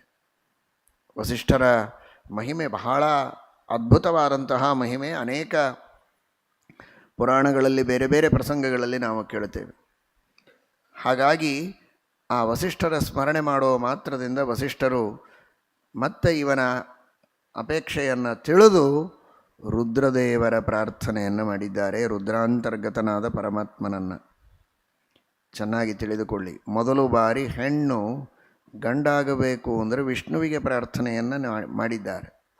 ಈಗ ವಿಷ್ಣು ಎಲ್ಲ ಕಡೆಗೆ ಬೇಕೇ ಬೇಕು, ಆದರೆ ವಿಶೇಷವಾಗಿ ರುದ್ರದೇವರ ಪ್ರಾರ್ಥನೆಯನ್ನು ಮಾಡಿ ತದಂತರ್ಗತನಾದ ಪರಮಾತ್ಮನನ್ನು ಪ್ರಾರ್ಥನೆ ಮಾಡಿದ್ದಾರೆ. ಯಾಕೆ ಅಂದರೆ ಶಾಪ ರುದ್ರದೇವರ ಶಾಪ. ಭಗವಂತನ ವ್ಯವಸ್ಥೆ ಹಾಗೆ. ಯಾವ ರುದ್ರದೇವರ ಆಜ್ಞೆಯನ್ನು ಉಲ್ಲಂಘನೆ ಮಾಡಿ ಇವನು ಇಲಾವೃತ ಖಂಡದಲ್ಲಿ ಪ್ರವೇಶ ಮಾಡಿದ, ಯಾವ ರುದ್ರದೇವರ ಶಾಪದಿಂದ ಹೆಣ್ಣಾಗಿದ್ದಾನೆ, ಆ ರುದ್ರದೇವರು ಮಹಾನುಭಾವರು, ದೇವತೆಗಳು, ಎಲ್ಲರಿಗೆ ಗುರುಗಳು. ಅಂತಹ ಮಹಾನುಭಾವರ ದ್ರೋಹದಿಂದ, ಅವರ ಆಜ್ಞೆಯ ಉಲ್ಲಂಘನ ಮಾಡಿದ್ದರಿಂದ ಬಂದ ಈ ದೋಷ ಪರಿಹಾರ ಅವರ ಅನುಗ್ರಹದಿಂದಲೇ ಆಗಬೇಕು, ನೇರವಾಗಿ ನನ್ನ ಹತ್ರ ಬಂದರೆ ನಡೆಯೋದಿಲ್ಲ ಅಂತ. ಇಂದ್ರನಿಗೆ, ಇಂದ್ರಾವತಾರನಾದ ಅರ್ಜುನನಿಗೆ ಪರಮಾತ್ಮ ಅನುಗ್ರಹ ಮಾಡಬೇಕಾದರೆ ತಾನೇ ರುದ್ರದೇವರ ಹತ್ರ ಕರೆದುಕೊಂಡು ಹೋಗಿ ಪಾಶುಪತಾಸ್ತ್ರವನ್ನು ಕೊಡಿಸಿ ಅನುಗ್ರಹವನ್ನು ಮಾಡುತ್ತಾನೆ. ಮಹಾಭಾರತದಲ್ಲಿ ಬರ್ತದೆ. ತಾತ್ಪರ್ಯ ನಿರ್ಣಯದಲ್ಲಿ ಆಚಾರ್ಯರು ಹೇಳ್ತಾರೆ, ಸ್ವಯಮೇವ ಅಖಿಲ ಜಗದ್ರಕ್ಷಾದ್ಯಮಿತ ಶಕ್ತಿಮಾನ್ ಅಪ್ಯಚ್ಯುತೋ ಗುರುದ್ವಾರ ಪ್ರಸಾದಕೃತ ಹಂತತಿ. ಇಂದ್ರನ ಗುರು ರುದ್ರದೇವರು ಅನ್ನೋದಕ್ಕಾಗಿ ಪಾರ್ವತೀದೇವಿ ರುದ್ರದೇವರು, ಹಾಗಾಗಿ ರುದ್ರದೇವರ ದ್ವಾರ ಅನುಗ್ರಹವನ್ನು ಮಾಡಿಸಿದ ಅಂತ. ಹಾಗೆ ರುದ್ರದೇವರ ಶಾಪದಿಂದ ಅನರ್ಥ ಆಗಿದೆ ಅಂದರೆ ರುದ್ರದೇವರ ಅನುಗ್ರಹದಿಂದಲೇ ಅದರ ಪರಿಹಾರ ಅನ್ನುವುದನ್ನು ಈ ಮೂಲಕವಾಗಿ ನಮಗೆ ತಿಳಿಸಿಕೊಡ್ತಾರೆ. ದೇವತೆಗಳಿಗೆ ಅಪಚಾರ ಆಗಬಾರದು, ಆದರೆ ಅವರಿಗೆ ಶರಣು ಹೋಗಿ ಅವರ ಅಂತರ್ಯಾಮಿಯಾದ ಪರಮಾತ್ಮನ ಅನುಗ್ರಹವನ್ನು ಪಡೆದು ಅದರ ಪರಿಹಾರವನ್ನು ಮಾಡಿಕೊಳ್ಳಬೇಕೆಂಬ ಸಂದೇಶವನ್ನು ನಮಗೆ ನೀಡುತ್ತಾ ಇದ್ದಾರೆ. ಪುನಃ ರುದ್ರದೇವರು ಹೇಳಿದರು, ನನ್ನ ಶಾಪವೂ ಇರುತ್ತೆ, ಪೂರ್ಣ ಹೋಗೋದಿಲ್ಲ, ಆದರೆ ನೀವಿಷ್ಟು ಕೇಳಿಕೊಳ್ತೀರಿ ಅನ್ನೋದಕ್ಕೆ ವರನೂ ಕೊಡ್ತೇನೆ. 1 ತಿಂಗಳು ಹೆಣ್ಣಾಗ್ತಾನೆ, 1 ತಿಂಗಳು ಗಂಡಾಗ್ತಾನೆ. 1 ತಿಂಗಳು ಏಕಾಂತದಲ್ಲಿ ಅಂತಃಪುರದಲ್ಲಿ ಇರ್ತಾ ಇದ್ದ, ಇನ್ನೊಂದು ತಿಂಗಳು ಸಿಂಹಾಸನದ ಮೇಲೆ ಕೂತು ರಾಜ್ಯ ಆಳ್ತಾ ಇದ್ದ. ಆದರೆ ಈ 1 ತಿಂಗಳು ಏನೇನು ಪ್ಲ್ಯಾನ್ಗಳನ್ನು ಹಾಕ್ತಾ ಇದ್ದ, ರಾಜ್ಯದಲ್ಲಿ ಏನೇನು ಕಾರ್ಯಗಳನ್ನು ಮಾಡಬೇಕು ಅಂತ. ಬರುವ ತಿಂಗಳು ಏನಾಯಿತು ಅಂತ ವಿಚಾರಣೆಗೆ ಬರೋ ಹಾಗಿಲ್ಲ ಯಾರು, ಯಾಕೆಂದರೆ ಅವನು ಕಾಣಿಸಲಿಕ್ಕೆ ಇರ್ತಿರಲಿಲ್ಲ. ಪ್ರಾಚೀನ ಕಾಲದ ಪರಂಪರೆ ಅಸೂರ್ಯಂ ಪಶ್ಯಾಹ ರಾಜದಾರಾಹ, ಏಕಾಂತದಲ್ಲಿ ವಾಸ, ಹೊರಗೆ ಬರ್ತಿರಲಿಲ್ಲ. ನಾಭ್ಯನಂದನ್ ಸ್ಮತಂ ಪ್ರಜಾಹ, ಓ ಇಂಥ ರಾಜನನ್ನು ತೆಗೆದುಕೊಂಡು ನಾವೇನು ಮಾಡೋದು ಅಂತ ಪ್ರಜೆಗಳೆಲ್ಲ ಬಹಳ ತೃಪ್ತಿಯಿಂದ ಇಲ್ಲ, ತಕ್ಕ ಮಟ್ಟಿಗೆ ತೃಪ್ತಿ ಇದೆ. ಉತ್ಕಲ, ವಿಮಲ, ಗಯ ಅಂತ 3 ಜನ ರಾಜರಾಗಿದ್ದಾರೆ. ದಕ್ಷಿಣ ಪಥ ರಾಜರನ್ನು ಮಾಡಿದ್ದಾನೆ ಅವರನ್ನೆಲ್ಲ. ಆದರೂ ಕೂಡ ಇವನು ಇನ್ನೂ ವಿಶೇಷವಾಗಿ ಅನೇಕ ಮಕ್ಕಳನ್ನು ಪಡೆಯಬೇಕು ಅನ್ನುವುದಕ್ಕೋಸ್ಕರ ಮತ್ತೆ ತಪಸ್ಸು ಮಾಡಿದ್ದಾನೆ. ಇವನಲ್ಲಿ ವೈವಸ್ವತ ಮನುವಿಗೆ ಇನ್ನೂ ಅನೇಕ ಜನ ಪುತ್ರರಾಗಿದ್ದಾರೆ. ಅದರಲ್ಲಿ ಶರ್ಯಾತಿ ಅಂತ, ಇಕ್ಷ್ವಾಕು, ನೃಗ, ಶರ್ಯಾತಿ, ದಿಷ್ಟ, ಧೃಷ್ಟ, ಕರುಷಕಾಹ ನರಿಷ್ಯಂತಂಚ ನಾಭಾಗಂ ವೃಷಧ್ರಂಚ ನಭಂ ವಿಭುಂ ನಭಂ ಕವಿಂ ಅಂತ ಪಾಠ ಇದೆ. ಹೀಗೆ 10 ಜನ ಮಕ್ಕಳನ್ನು ಪಡೆಯುತ್ತಾನೆ ವೈವಸ್ವತ ಮನು. ಈ ಸುದ್ಯುಮ್ನ ಅನ್ನುವ ಮಗ ಅಲ್ಲದೆ 10 ಜನ ಮಕ್ಕಳನ್ನು ಪಡೀತಾನೆ. ಆ 10 ಜನರ ಚರಿತ್ರೆಯನ್ನು ವರ್ಣನೆ ಮಾಡುತ್ತಾರೆ. ಮಹಾಮಹಾ ಸಮರ್ಥರಾದಂತಹ ರಾಜರು, ರಾಜರ್ಷಿಗಳವರೆಲ್ಲ. ಅದರಲ್ಲಿ ದಿಷ್ಟ ಅಂತ, ಆ ದಿಷ್ಟನ ವಂಶದಲ್ಲೇನೆ ಮರುತ್ತ ಅಂತ ರಾಜ ಬರ್ತಾನೆ. ಆ ಮರುತ್ತ ಅಮಾದ್ಯರಿಂದ್ರ ಸೋಮೇನ ದಕ್ಷಿಣಾಭಿರ್ದ್ವಿಜಾತಯ, ಅವನು ಎಷ್ಟು ಯಜ್ಞಗಳನ್ನು ಮಾಡ್ತಾ ಇದ್ದ ಅಂದರೆ, ಯಜ್ಞದಲ್ಲಿ ಸೋಮರಸವನ್ನು ದೇವತೆಗಳಿಗೆ ಅರ್ಪಣೆ ಮಾಡಿದರೆ ಕುಡಿದು ಅದನ್ನು ಸ್ವೀಕಾರ ಮಾಡಿ ತೃಪ್ತರಾಗಿ ಹೋಗಿದ್ದರಂತೆ. ತಿಂದು ತೇಗ್ತಾರೆ ಅಂತಾರಲ್ಲ, ಹಾಗೆ ಆನಂದ ತುಂದಿಲರಾಗಿ ಪರಮಾನುಗ್ರಹವನ್ನು ಮಾಡಿದ್ದಾರೆ ಇಂದ್ರಾದಿ ದೇವತೆಗಳೆಲ್ಲ. ಅಮಾದ್ಯರಿಂದ್ರ ಸೋಮೇನ. ಇನ್ನು ಭೂಲೋಕದಲ್ಲಿರುವ ಭೂಸುರರು, ದೇವತೆಗಳು ದಕ್ಷಿಣಾಭಿರ್ದ್ವಿಜಾತಯ, ನಿರಂತರ ಯಜ್ಞಯಾಗಾದಿಗಳನ್ನು ಮಾಡಿ ಅವರಿಗೆ ಯಥೇಷ್ಟ ದಕ್ಷಿಣೆಗಳನ್ನು ಕೊಟ್ಟು ಇಡೀ ಅವರ ವಂಶವೇ ಸಮೃದ್ಧವಾಗುವ ರೀತಿಯಲ್ಲಿ ಭೂಮಿಯಲ್ಲಿರುವ ಭೂಸುರರನ್ನು, ಬ್ರಾಹ್ಮಣರನ್ನು ನೋಡಿಕೊಂಡಿದ್ದಾನೆ. ವಿಶ್ವೇ ದೇವತೆಗಳು ಅವನ ಯಜ್ಞದಲ್ಲಿ ಭಾಗವಹಿಸುವಂಥವರು ಅಂತ ಅಷ್ಟು ಅದ್ಭುತವಾದ ಯಜ್ಞೆಯನ್ನು ಮಾಡಿದಂತಹ ಮಹಾನುಭಾವ ಮರುತ್ತರಾಜ ಅಂತ ವರ್ಣನೆ ಮಾಡುತ್ತಾರೆ. ಇನ್ನು ಪೃಷಧ್ರ ಅಂತ, ಪೃಷಧ್ರ ಅಂತ ಎರಡು ರೀತಿಯಾಗಿಯೂ ಅವನನ್ನು ಹೇಳ್ತಾರೆ. ಅವನು ವೈವಸ್ವತ ಮನುವಿನ ಮಗ. ಯಾವ ಮನುವಿನ ರಾಜ್ಯ ಸುದೀರ್ಘ ಕಾಲದ 71 ಮಹಾಯುಗಗಳ ಕಾಲ ಸುದೀರ್ಘವಾದಂತಹ ರಾಜ್ಯ.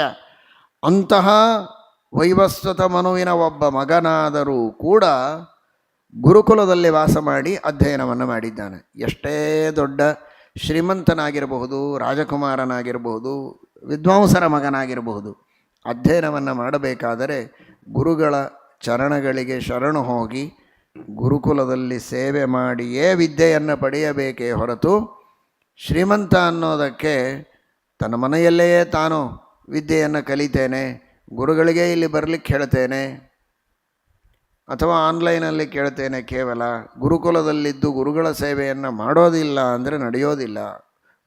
ಗುರು ಶುಶ್ರೂಷೆಯ ವಿದ್ಯಾ, ಗುರುಗಳ ಸೇವೆಯನ್ನು ಮಾಡಬೇಕು ಅನ್ನುವುದನ್ನು ಭಾಗವತ ತಿಳಿಸಿಕೊಡುತ್ತದೆ. ವಸಿಷ್ಠರ ಆಶ್ರಮದಲ್ಲಿದ್ದ ಗೋ ಸೇವೆಯನ್ನು ಮಾಡುವುದಕ್ಕೆ ಇವನಿಗೆ ಒಪ್ಪಿಸಿದ್ದಾರೆ. ಒಬ್ಬೊಬ್ಬ ವಿದ್ಯಾರ್ಥಿಗಳಿಗೆ ಒಂದೊಂದು ಕೆಲಸ. ಇವನಿಗೆ ಗೋ ಸೇವೆಯನ್ನು, ಯಾಕೆಂದರೆ ಮುಂದೆ ಗೋ ಸೇವೆಯನ್ನು ಮಾಡಬೇಕು ಇವನು ಅಂತ. ಗೋ ಅಂದರೆ ಪೃಥ್ವಿ. ಇವನು ರಾಜನಾಗಬೇಕಲ್ವೋ, ಮುಂದೆ ಗೋಸೇವೆಯನ್ನು ಮಾಡಬೇಕಾದರೆ ಈಗ ಗೋಸೇವೆಯನ್ನು ಮಾಡಲಿ ಅಂತ. ಅದಕ್ಕಾಗಿ ಶ್ರದ್ಧೆಯಿಂದ ಸೇವೆ ಮಾಡ್ತಾ ಇದ್ದಾನೆ. ಒಂದು ರಾತ್ರಿ ಎಚ್ಚರ ಕುಳಿತು ಕಾಯ್ತಾ ಇದ್ದಾನೆ. ಪಾಪ ಹಳೆ ಕಾಲ, ಹೀಗೆಲ್ಲ ದೀಪಗಳಿಲ್ಲ, ಚಿಕ್ಕ ಚಿಕ್ಕ ಎಣ್ಣೆ ಮಿಣಿಮಿಣಿ ದೀಪಗಳು, ಕಾರಣಾಂತರಗಳಿಂದ ಆರಿರಬಹುದು ಗಾಳಿಗೆ. ಕತ್ತಲು, ಒಂದು ಹುಲಿ ಬಂದಿದೆ, ಜೋರಾಗಿ ಗರ್ಜನೆ ಮಾಡಿದೆ. ಗರ್ಜನೆ ಮಾಡಿದ್ದರಿಂದ ಹುಲಿ ಅಂತ ಗೊತ್ತಾಯಿತು. ಓ, ಹುಲಿ ಬಂತು, ಆಕಳನ್ನು ಹಿಂಸೆ ಪಡಿಸ್ತದೆ, ಹುಲಿಯನ್ನು ಸಂಹಾರ ಮಾಡಬೇಕು ಅಂತ ಆ ಧ್ವನಿಯ ಗುರುತಿನಿಂದ ಎಲ್ಲಿ ಧ್ವನಿ ಮಾಡಿತೋ ಅದನ್ನು ನೆನಪಿಟ್ಟುಕೊಂಡು ಅಲ್ಲಿ ಹೋಗಿ ಜೋರಾಗಿ ಖಡ್ಗದಿಂದ ಹೊಡೆದಿದ್ದಾನೆ. ಹುಲಿಯನ್ನೇ ಕೊಂದೆ ಅಂತ ತಿಳಿದುಕೊಂಡ. ಆದರೆ ಹುಲಿ ತಪ್ಪಿಸಿಕೊಂಡಿದೆ. ಹುಲಿಯ ಕಿವಿ ಮಾತ್ರ ಕತ್ತರಿಸಿದೆ, ರಕ್ತ ಹರಿತಾ ಇದೆ, ಅದು ತಪ್ಪಿಸಿಕೊಂಡಿದೆ. ಆದರೆ ಪೆಟ್ಟು ಆಕಳಿಗೆ ಬಿದ್ದಿದೆ. ಬೆಳಗ್ಗೆ ಎದ್ದು ನೋಡ್ತಾನೆ, ಗೋಹತ್ಯೆ ಆಗಿದೆ. ತಾನು ಗೋ ರಕ್ಷಣೆ ಮಾಡಿದ್ದೇನೆ ಅಂತ ಸಂತೋಷಪಟ್ಟಿದ್ದ. ಹುಲಿಯನ್ನು ಹೊಡೆದು ಬಿಟ್ಟೆ, ಆ ಹುಲಿ ಓಡಿ ಹೋಯಿತು, ಹಾಗಾದರೆ ಹುಲಿ ಎಲ್ಲೋ ಬಿದ್ದೋಯ್ತು ಅಂತ ಅಂದ್ಕೊಂಡಿದ್ದ. ಆದರೆ ಗೋಹತ್ಯೆಯಾದದ್ದು ಗೊತ್ತಾಗಿದೆ. ವಸಿಷ್ಠರಿಗೆ ತಿಳಿದು ವಸಿಷ್ಠರು ಅವನನ್ನು, ನೀನು ಗೋಹತ್ಯೆ ಮಾಡಿದ್ದಿ, ನಿನಗೆ ನಾನು ಹೇಗೆ ವಿದ್ಯೆ ಕೊಡಲಿ, ಮಹಾಪಾತಕ ಇದು. ಆ ಗೋಹತ್ಯೆಯಂತಹ ಮಹಾಪಾಪವನ್ನು ಮಾಡಿದ ಮೇಲೆ ನಾನು ನಿನಗೆ ವಿದ್ಯೋಪದೇಶವನ್ನು ಮಾಡಲಿಕ್ಕಾಗೋದಿಲ್ಲ, ನೀನು ಗುರುಕುಲವನ್ನು ಬಿಟ್ಟು ಹೊರಟು ಹೋಗು ಅಂತ. ನೋಡು, ರಾಜಕುಮಾರ, ರಾಜ ಏನಾದರೂ ಅಂದ್ಕೊಳ್ತಾನೆ ಅಂತನ್ನುವ ಭಯವೂ ವಸಿಷ್ಠರಿಗಿಲ್ಲ. ಧರ್ಮ ಇದು ಬಹಳ ಸೂಕ್ಷ್ಮವಾದದ್ದು, ಧರ್ಮ ಇದು ಪ್ರಧಾನವಾದದ್ದು, ಧರ್ಮವೇ ತಾರಕವಾದದ್ದು. ಅವನು ತನ್ನ ಧರ್ಮದಲ್ಲಿ ಲೋಪವನ್ನು ಮಾಡಿದ ಮೇಲೆ ನನ್ನ ಗುರುಕುಲದಲ್ಲಿ ಇರೋ ಹಾಗಿಲ್ಲ ಅಂತ ಅವನಿಗೆ ಅರಣ್ಯಕ್ಕೆ ಕಳಿಸಿದ್ದಾರೆ. ನಾನು ಮಾಡಿದ ಪಾಪಕ್ಕೆ ತಾವು ಶಿಕ್ಷೆಯನ್ನು ಕೊಟ್ಟದ್ದು ಪರಮೋಪಕಾರ ಆಯಿತು, ನನ್ನ ಉದ್ಧಾರ ಆಯಿತು ಅಂತ ಅರಣ್ಯಕ್ಕೆ ಹೋಗಿ ಅಲ್ಲಿ ಒಬ್ಬ ಋಷಿಗಳ, ವಿಶೇಷವಾಗಿ ಜಪಾನುಷ್ಠಾನಾದಿಗಳನ್ನು ಮಾಡುವ ಋಷಿಗಳ ಸಹವಾಸದಲ್ಲಿ ತತ್ವಗಳನ್ನೆಲ್ಲ ತಿಳಿದುಕೊಂಡು ಅವನು ಸಾಧನೆಯನ್ನು ಮಾಡಿ ಉತ್ತಮವಾದಂತಹ ಲೋಕವನ್ನು, ಸ್ಥಾನವನ್ನು ತಾನು ಪಡೆದುಕೊಂಡಿದ್ದಾನೆ. ಅವನ ಯೋಗವೇ ಹಾಗಿತ್ತು. ಬುದ್ಧಿಪೂರ್ವಕವಾಗಿ ತಪ್ಪು ಮಾಡಿಲ್ಲ. ಕೆಲವು ಅಜ್ಞಾನದಿಂದ ತಪ್ಪುಗಳಾಗತ್ತೆ. ಅಜ್ಞತ್ವಾದ, ಅಲ್ಪಶಕ್ತಿತ್ವಾದ, ಆಲಸ್ಯಾತ್, ದುಷ್ಟಭಾವನಾತ್, ಕೃತಾಪರಾಧಂ ಕೃಪಣಂ ಕ್ಷಂತುಮರ್ಹಸಿ ಮಾಂ ವಿಭೋ ಅಂತ. ಅಜ್ಞಾನದಿಂದಲೂ ಕೆಲವು ತಪ್ಪುಗಳಾಗತ್ತೆ. ಆ ತಪ್ಪು, ಅದಕ್ಕಾಗಿ ಅವನಿಗಾದ ಶಿಕ್ಷೆ ಒಂದರ್ಥದಲ್ಲಿ ಅವನಿಗೆ ಅದು ರಕ್ಷೆ ಆಯಿತು. ಯಾಕೆ ಅಂದರೆ ಅವನು ಸ್ವಲ್ಪ ಏಕಾಂತ ಪ್ರಿಯನೇ, ಸಾಧನೆ ಮಾಡೋದಕ್ಕೆ ಅನುಕೂಲ ಆಯಿತು ಅಂತ ಹೆಚ್ಚು ಜಪ, ಸಾಧನೆ, ಧ್ಯಾನಗಳನ್ನು ಮಾಡಿ ಉತ್ತಮವಾದ ಲೋಕವನ್ನು ಹೊಂದಿದ್ದಾನೆ ಅಂತ ಅವನ ಚರಿತ್ರೆಯನ್ನು ತಿಳಿಸಿದ್ದಾರೆ. ಇದರಿಂದ ತಿಳಿಯಬೇಕಾದ ಸಂದೇಶ, ಗುರುಕುಲದಲ್ಲಿದ್ದು ಅಧ್ಯಯನ ಮಾಡಬೇಕು. ಎರಡನೆಯದಾಗಿ, ಗುರುಗಳು ಯಾವ ಸೇವೆಯನ್ನು ಮಾಡುವುದಕ್ಕೆ ಹೇಳ್ತಾರೋ ಆ ಸೇವೆಯನ್ನು ಅತ್ಯಂತ ಶ್ರದ್ಧೆಯಿಂದ, ನಿರ್ವಂಚನೆಯಿಂದ ಮಾಡಬೇಕು. ಕದಾಚಿತ್ ನಮ್ಮಿಂದ ತಪ್ಪಾದದ್ದಕ್ಕೆ ಗುರುಗಳು ಶಿಕ್ಷೆಯನ್ನು ಕೊಟ್ಟರೆ ಅದನ್ನು ಶಿರಸಾವಹಿಸಿ ತನ್ನ ಪ್ರಾಯಶ್ಚಿತ್ತವನ್ನು ಮಾಡಿಕೊಳ್ಳೋದಕ್ಕೂ ಸಿದ್ಧನಾಗಬೇಕು. ತನ್ನ ಉದ್ಧಾರದ ದಾರಿಯನ್ನು ತಾನು ಕಂಡುಕೊಳ್ಳಬೇಕು ಅನ್ನುವುದನ್ನು ಈ ಕಥೆಯಿಂದ ತಿಳಿಸಿಕೊಟ್ಟಿದ್ದಾರೆ. ಇನ್ನೊಬ್ಬ ರಾಜ, ಅದೇ ವೈವಸ್ವತ ಮನುವಿನ ಮಗ ಶರ್ಯಾತಿ ಅಂತ. ಆ ಶರ್ಯಾತಿ ಅವನು ವಿಷ್ಣು ಭಕ್ತ. ಸುಕನ್ಯಾ ಅಂತ ಅವನ ಮಗಳು. ಹೆಸರಿಗೆ ತಕ್ಕಂತೆ ಸುಕನ್ಯಾ, ಒಳ್ಳೆ ಗುಣವಂತಳಾದ ಕನ್ಯೆ. ಒಂದು ದಿನ ಎಲ್ಲರನ್ನ ಕರೆದುಕೊಂಡು ಒಂದು ಆಶ್ರಮಕ್ಕೆ ಹೋಗಿದ್ದಾನೆ. ಅದು ಚಮನ ಋಷಿಗಳ ಆಶ್ರಮ. ಆ ಪರಿಸರದಲ್ಲಿದ್ದಾಗ ಸುಕನ್ಯೆ ತನ್ನ ಚಿಕ್ಕ ವಯಸ್ಸಿನ ಸ್ವಭಾವಕ್ಕನುಗುಣವಾಗಿ ಅಲ್ಲಲ್ಲಲ್ಲಿ ಆಟಪಾಠಗಳನ್ನು ಗೆಳತಿಯರ ಜೊತೆಗೆ ಮಾಡ್ತಾ ಒಂದು ಹುತ್ತನ್ನು ನೋಡಿದ್ದಾಳೆ. ಹುತ್ತಿನಲ್ಲಿ 2 ತೇಜೋಮಯವಾದ ವಸ್ತುಗಳು ಕಂಡಿವೆ. ಏನಿರಬಹುದು ಅಂತ ಕುತೂಹಲ. ಒಂದು ಮುಳ್ಳು ತೆಗೆದುಕೊಂಡು ಚುಚ್ಚಿದ್ದಾಳೆ. ಏನಿದೆ ನೋಡೋಣ ಅಂತ. ರಕ್ತ ಸುರಿಯುತ್ತಾ ಇದೆ. ಗಾಬರಿಯಾಗಿ ಓಡಿ ಹೋದ್ಲು.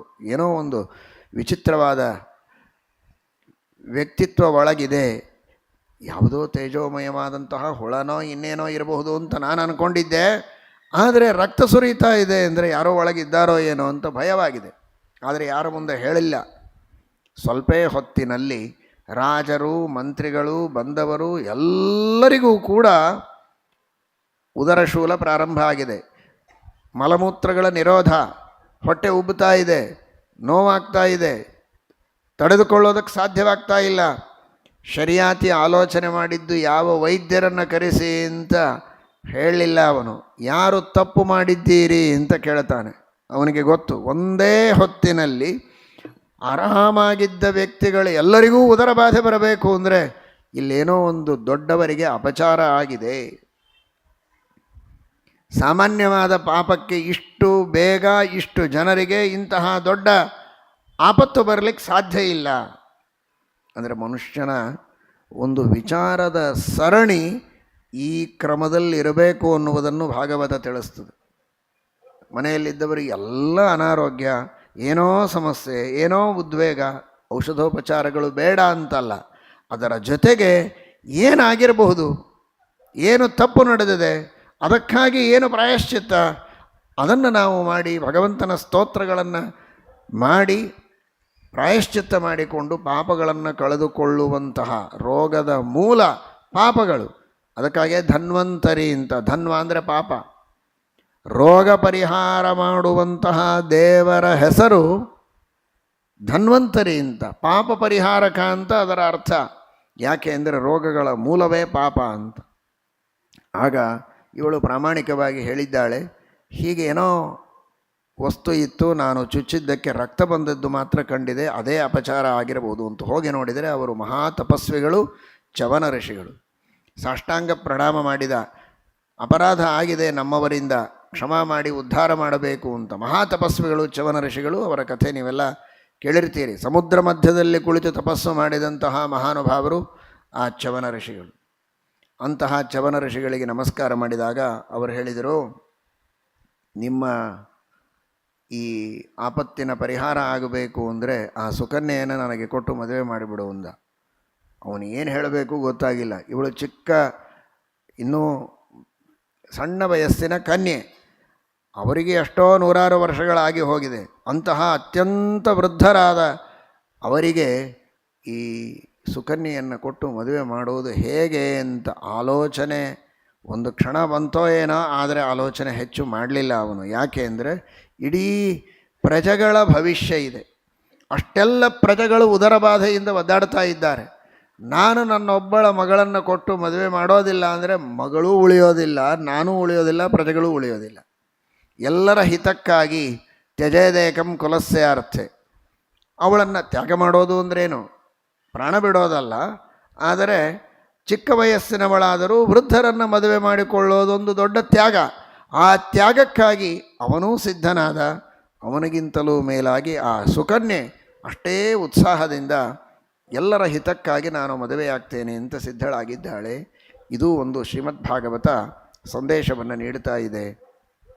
ತಂದೆ ತಾಯಿಗಳ ಹಿತಕ್ಕಾಗಿ, ಸಮಾಜದ ಹಿತಕ್ಕಾಗಿ ಯಾವ ತರಹದ ವೃದ್ಧರನ್ನು ಮದುವೆ ಮಾಡಿಕೊಳ್ಳುವ ಪ್ರಸಂಗ ಅಂತೂ ಇವತ್ತಿನ ಕಾಲದಲ್ಲಿ ಏನಿಲ್ಲ.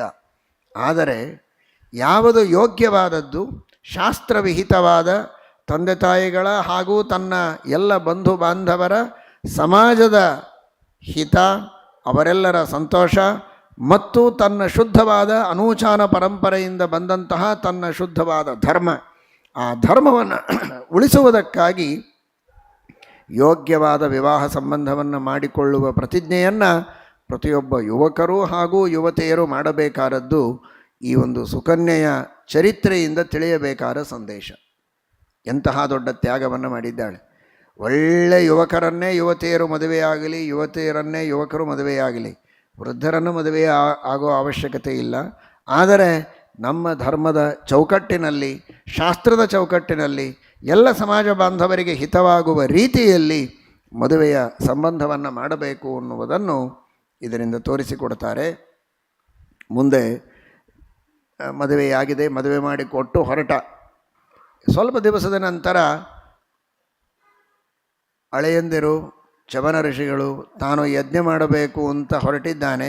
ಯಜ್ಞಕ್ಕೆ ಯಾರನ್ನೋ ಪುರೋಹಿತರನ್ನಾಗಿ ಕರೆಯೋದಕ್ಕಿಂತಲೂ ಮಹಾನುಭಾವರಾದ ಚವನ ಋಷಿಗಳಂತಹ ತಪಸ್ವಿಗಳಿರುವಾಗ ಅವರನ್ನೇ ಕರೆಯೋಣ ಅಂತ ಶರ್ಯಾತಿ ಆಮಂತ್ರಣ ಕೊಡೋದಕ್ಕೆ ಬಂದಿದ್ದಾನೆ. ಆದರೆ ಅಷ್ಟರೊಳಗೆ ಇಲ್ಲಿ ಒಳ್ಳೆ ತರುಣನ ಜೊತೆಗೆ ತನ್ನ ಮಗಳು ಕುಳಿತು ಮಾತನಾಡುವುದನ್ನು ನೋಡಿದ್ದಾನೆ. ಬಹಳ ಕೋಪ ಬಂದಿದೆ. ಸಂತೋಷ ಆಯಿತು ಅಂತ ಇದ್ರೋ ಏನೋ ಇವತ್ತಿನವರು, ಆ ಮುದುಕನನ್ನು ಬಿಟ್ಟು ಇನ್ಯಾರೋ ಒಳ್ಳೆಯ ತರುಣನ ಜೊತೆಗೆ ಇದ್ದಾಳೆ, ಒಳ್ಳೆಯದಾಯಿತು ಅಂತ ಅವನಿಗೆ ಕೋಪ ಬಂದಿದೆ. ಎಂತಹ ತಪ್ಪು ಕೆಲಸ ಮಾಡ್ತಾ ಇದ್ದಾಳೆ, ತನ್ನ ಗಂಡನನ್ನು ಬಿಟ್ಟು ಯಾರ ಜೊತೆಗೋ ಇದ್ದಾಳಲ್ಲ ಇವಳು ಅಂತ. ಆದರೆ ಹೋಗಿ ನೋಡಿದರೆ ಅವಳು ಹೇಳಿದ್ದಾಳೆ, ಬೇರೆ ಯಾರಲ್ಲ, ಚವನ ಋಷಿಗಳೇ ಇವರು ಅಂತ. ಯಾಕೆ ಅಂದರೆ ಮಧ್ಯದಲ್ಲಿ ಅಶ್ವಿನಿ ದೇವತೆಗಳು ಬಂದಿರ್ತಾರೆ. ಆ ಅಶ್ವಿನಿ ದೇವತೆಗಳಿಗೆ ಇವರು ಪ್ರಾರ್ಥನೆ ಮಾಡ್ತಾರೆ, ಉತ್ತಮವಾದ ತಾರುಣ್ಯವನ್ನು ಕೊಡಬೇಕು ಅಂತ. ಯಜ್ಞದಲ್ಲಿ ನಮಗೆ ಸೋಮರಸವನ್ನು ಕೊಡೋದಿಲ್ಲ ಯಾರೂ ಕೂಡ, ದೇವತೆಗಳ ವೈದ್ಯರು ಅಂತ ನಮ್ಮನ್ನು ಸೋಮರಸವನ್ನು ಕೊಡದೆ ದೂರ ಇಟ್ಟಿದ್ದಾರೆ. ನೀವು ಯಜ್ಞದಲ್ಲಿ ನಮಗೆ ಸೋಮರಸವನ್ನು ಕೊಡಿಸ್ತೇವೆ ಅಂತ ಹೇಳಿದರೆ ನಿಮಗೆ ತಾರುಣ್ಯವನ್ನು ನಾವು ಕೊಡ್ತೇವೆ ಅಂತ. ಆಗಲಿ ಅಂತ ಒಪ್ಪಿಕೊಂಡಿದ್ದಾರೆ. ಸಿದ್ಧರು ತಮ್ಮ ತಪಸ್ಸಿನಿಂದ ನಿರ್ಮಾಣ ಮಾಡಿದ ಒಂದು ಸರೋವರ ಇತ್ತಲ್ಲಿ. ಆ ಸಿದ್ಧ ನಿರ್ಮಿತವಾದ ಸರೋವರದಲ್ಲಿ ಸ್ನಾನ ಮಾಡು ಅಂತ ಹೇಳಿದ್ದಾರೆ ಅಶ್ವಿನಿ ದೇವತೆಗಳು.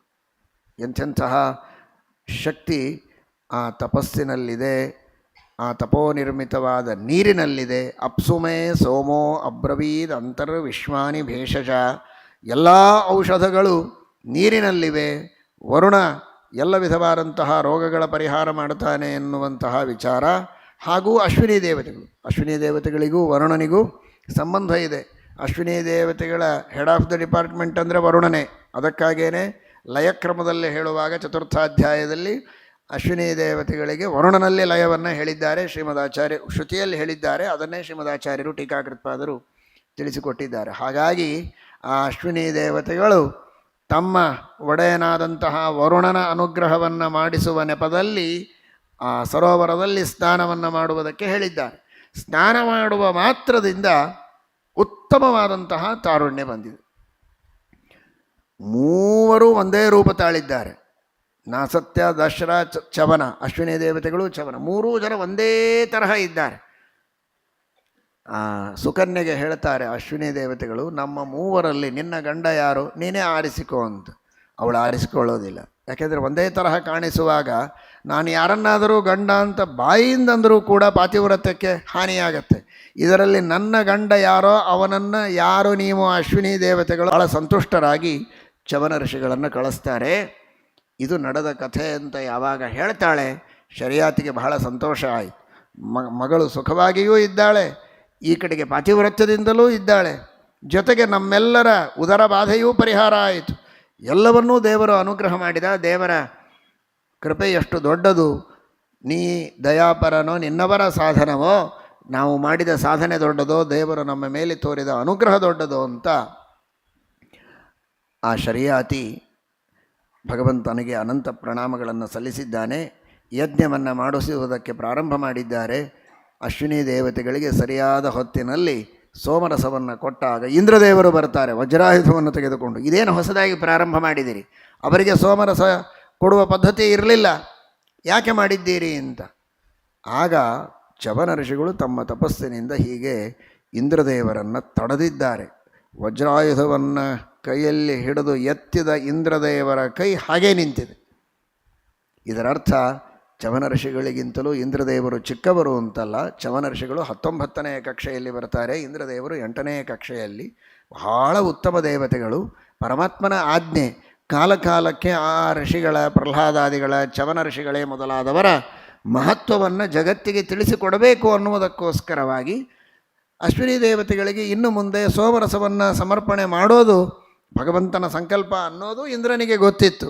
ಆದರೆ ಚವನ ಋಷಿಗಳಿಗೊಂದು ಕೀರ್ತಿಯನ್ನು ಕೊಡೋದಕ್ಕಾಗಿ ಆ ರೀತಿ ಇಂದ್ರದೇವರು ತೋರಿಸಿದ್ದಾರೆ ಅಂತ ನಾವು ತಿಳಿಯಬೇಕು. ಅಂತೂ ಪರಮಾತ್ಮ ಏನೇನು ವ್ಯವಸ್ಥೆಗಳನ್ನು ಮಾಡಿದ್ದಾನೆ ನೋಡಿ. ಎಷ್ಟು ದೊಡ್ಡವರಾಗಿದ್ದರೂ ಕೂಡ ಚಿಕ್ಕವರಿಗೂ ಮಹತ್ವ ಬರಬೇಕು, ತಪಸ್ಸು ಮಾಡುವವರಿಗೆ ಒಂದು ಕೀರ್ತಿ ಇರಬೇಕು. ಅಂದರೆ ಇನ್ನು 4 ಜನ ತಪಸ್ಸಿನ ಮಾರ್ಗದಲ್ಲಿ ಬರ್ತಾರೆ, ಇಲ್ಲದೇ ಇದ್ದರೆ ಆ ಮಾರ್ಗವೇ ಬಹಳ ಕಠಿಣ ಅಂತ ಯಾರೂ ಆ ದಾರಿಯ ಕಡೆಗೆ ಮುಖವೇ ಮಾಡದೆ ವಿಮುಖರಾಗುವ ಪ್ರಸಂಗ ಬರಬಾರದು ಅಂತ ಇಂತಹ ಕೆಲವೆಲ್ಲ ಪ್ರರೋಚನಕ್ಕಾಗಿ ಮಾಡಿದಂತಹ ಅನೇಕ ಉಪಾಯಗಳಿವೆ.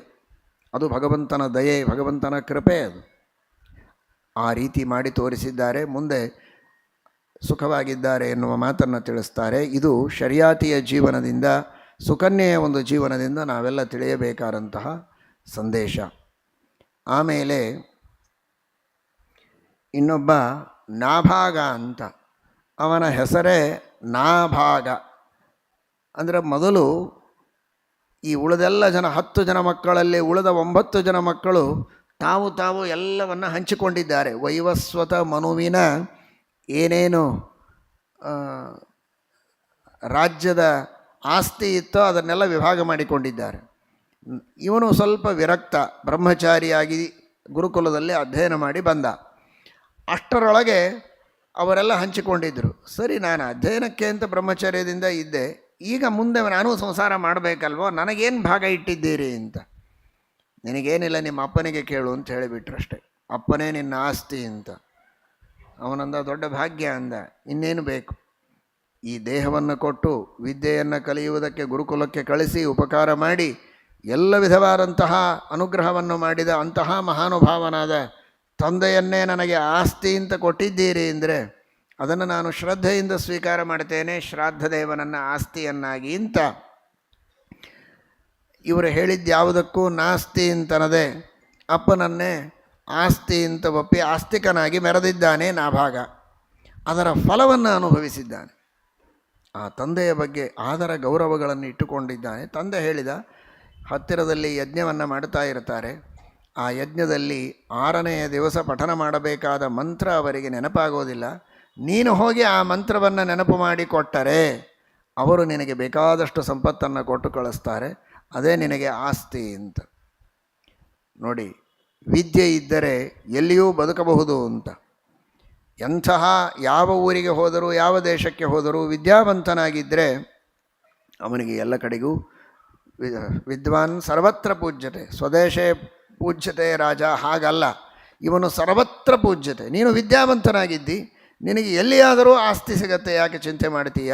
ಅದರಲ್ಲಿಯೂ ವಿಶೇಷವಾಗಿ ಆ ಮಂತ್ರವನ್ನು ಪಠನ ಮಾಡಿದಾಗ ಸಂತುಷ್ಟರಾದ ಜ್ಞಾನಿಗಳು, ಋಷಿಗಳು, ತಪಸ್ವಿಗಳು ಆ ತಪಃಪೂತವಾದ ಸಂಪತ್ತನ್ನು ನಿನಗೆ ಕೊಡ್ತಾರೆ ಅಂದರೆ ಅದು ಬಹಳ ದೊಡ್ಡದು, ಅದು ಅತ್ಯಂತ ಸಾರ್ಥಕವಾಗೋದು ಅಂತ.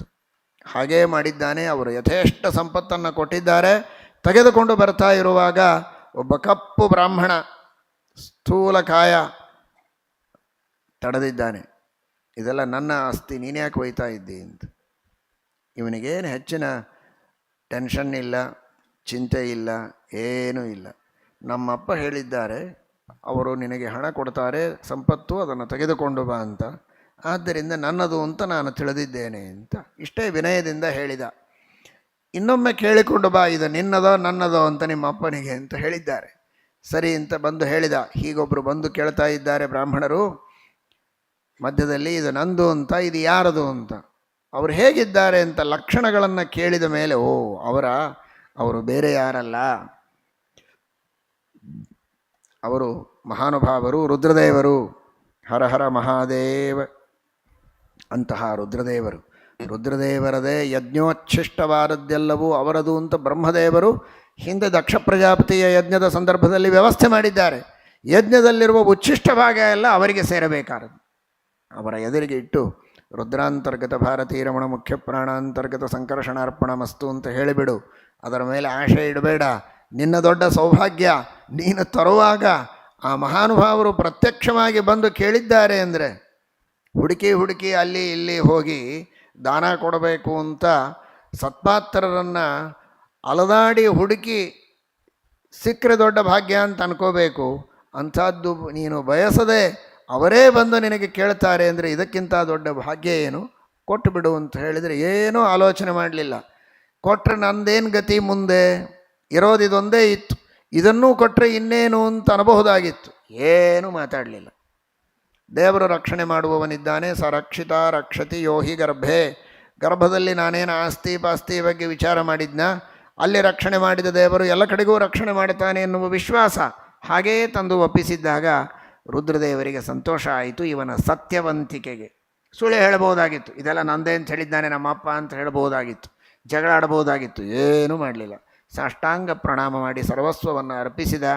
ಎಷ್ಟು ನಾವು ದೇವತೆಗಳಿಗೆ ಬಾಗಿ ವಿನಯದಿಂದ ಬದುಕ್ತೇವೆ ಅಷ್ಟು ದೇವತೆಗಳ ಅನುಗ್ರಹವನ್ನು ಪಡೆದುಕೊಳ್ತೇವೆ.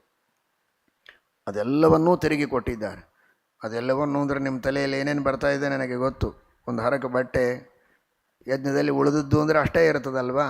ಒಂದು ತಾಮ್ರದ ತಮ್ಗಿ, ಒಡಕಡಿಕೆ, ಇಷ್ಟೇ ಹೌದಿಲ್ಲ. ಅದನ್ನು ತಲೆಯೊಳಗೆ ತರಲಿಕ್ಕೆ ಹೋಗಬೇಡಿ, ನಮಗೆ ಅರ್ಥವೇ ಆಗೋದಿಲ್ಲ. ಪ್ರಾಚೀನ ಕಾಲದಲ್ಲಿ ಅದೆಷ್ಟು ವೈಭವದಿಂದ ಯಜ್ಞವನ್ನು ಮಾಡ್ತಾ ಇದ್ದರು. ಎಲ್ಲ ಸುವರ್ಣಮಯವಾದ ಪಾತ್ರೆಗಳು. ಅಂತಹ ಅದ್ಭುತವಾದಂತಹ ಪ್ರಾಚೀನ ಕಾಲದ ಆ ಯಜ್ಞದ ಕ್ರಮ, ಅಂತಹ ಸಂಪದ್ಭರಿತವಾದ ರೀತಿಯಲ್ಲಿ ಮಾಡುವ ಯಜ್ಞದ ಅವಶಿಷ್ಟ ಅಂದರೆ ಅದು ಪುತ್ರಪೌತ್ರಾದಿಗಳು ಸುಖವಾಗಿರಬಹುದು, ಅಷ್ಟು ಸಂಪತ್ತಿತ್ತು. ಅದೆಲ್ಲವನ್ನು ರುದ್ರದೇವರು ಕೊಡುವುದಲ್ಲದೆ ಮಹಾನುಭಾವರು ಬಂದವರು ದಕ್ಷಿಣಾಮೂರ್ತಿಗಳು ಜ್ಞಾನಸ್ವರೂಪರವರು. ರುದ್ರದೇವರು ವೈರಾಗ್ಯ ಸ್ವರೂಪರು, ಉತ್ತಮವಾದ ಜ್ಞಾನೋಪದೇಶವನ್ನು ಮಾಡಿದ್ದಾರೆ ನಾಭಾಗನಿಗೆ. ಕೇವಲ ಸಂಪತ್ತು ಕೊಟ್ಟದ್ದಲ್ಲ, ಜ್ಞಾನ ಸಂಪತ್ತನ್ನು ಕೊಟ್ಟು ಅವನಿಗೆ ಅನುಗ್ರಹ ಮಾಡಿ ಕಲಿಸಿದ್ದಾರೆ. ಅದಕ್ಕಾಗಿ ಸತ್ಯಧರ್ಮರಂತಾರೆ, ಇವನಿಗೆ ನಾಭಾಗ ಅನ್ನುವ ಹೆಸರು ಸಾರ್ಥಕ ಆಯಿತು.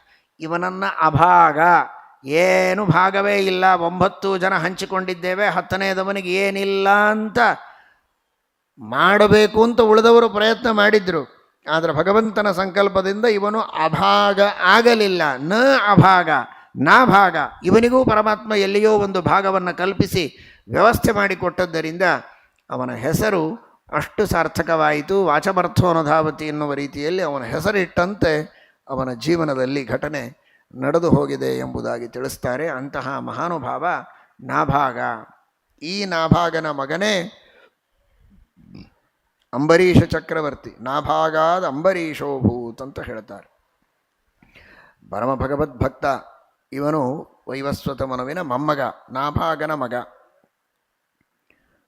ಸವೈ ಮನಃ ಕೃಷ್ಣ ಪದಾರವಿಂದಯೋ ವಚಾಂಸಿ ವೈಕುಂಠ ಗುಣಾನುವರ್ಣನೆ ಕರೌ ಹರೇರ್ಮಂದಿರಮರ್ಜನಾದಿಷು ಶ್ರುತಿಂ ಚಕಾರಾಚ್ಯುತ ಸತ್ಕಥೋದಯೇ. ಯಾವಾಗಲೂ ಪರಮಾತ್ಮನಲ್ಲಿಯೇ ಮನಸ್ಸನ್ನಿಟ್ಟಿದ್ದ ರಾಜ, ಚಕ್ರವರ್ತಿ. ಎಲ್ಲ ಪ್ರಜೆಗಳ ಸುಖ ದುಃಖಗಳನ್ನು ವಿಚಾರಿಸಬೇಕು, ಶತ್ರುಗಳನ್ನೆಲ್ಲ ಸೋಲಿಸಬೇಕು, ರಾಜ್ಯವನ್ನು ಭದ್ರವಾಗಿ ಕಾಪಾಡಬೇಕು, ವಿಸ್ತಾರಗೊಳಿಸಬೇಕು.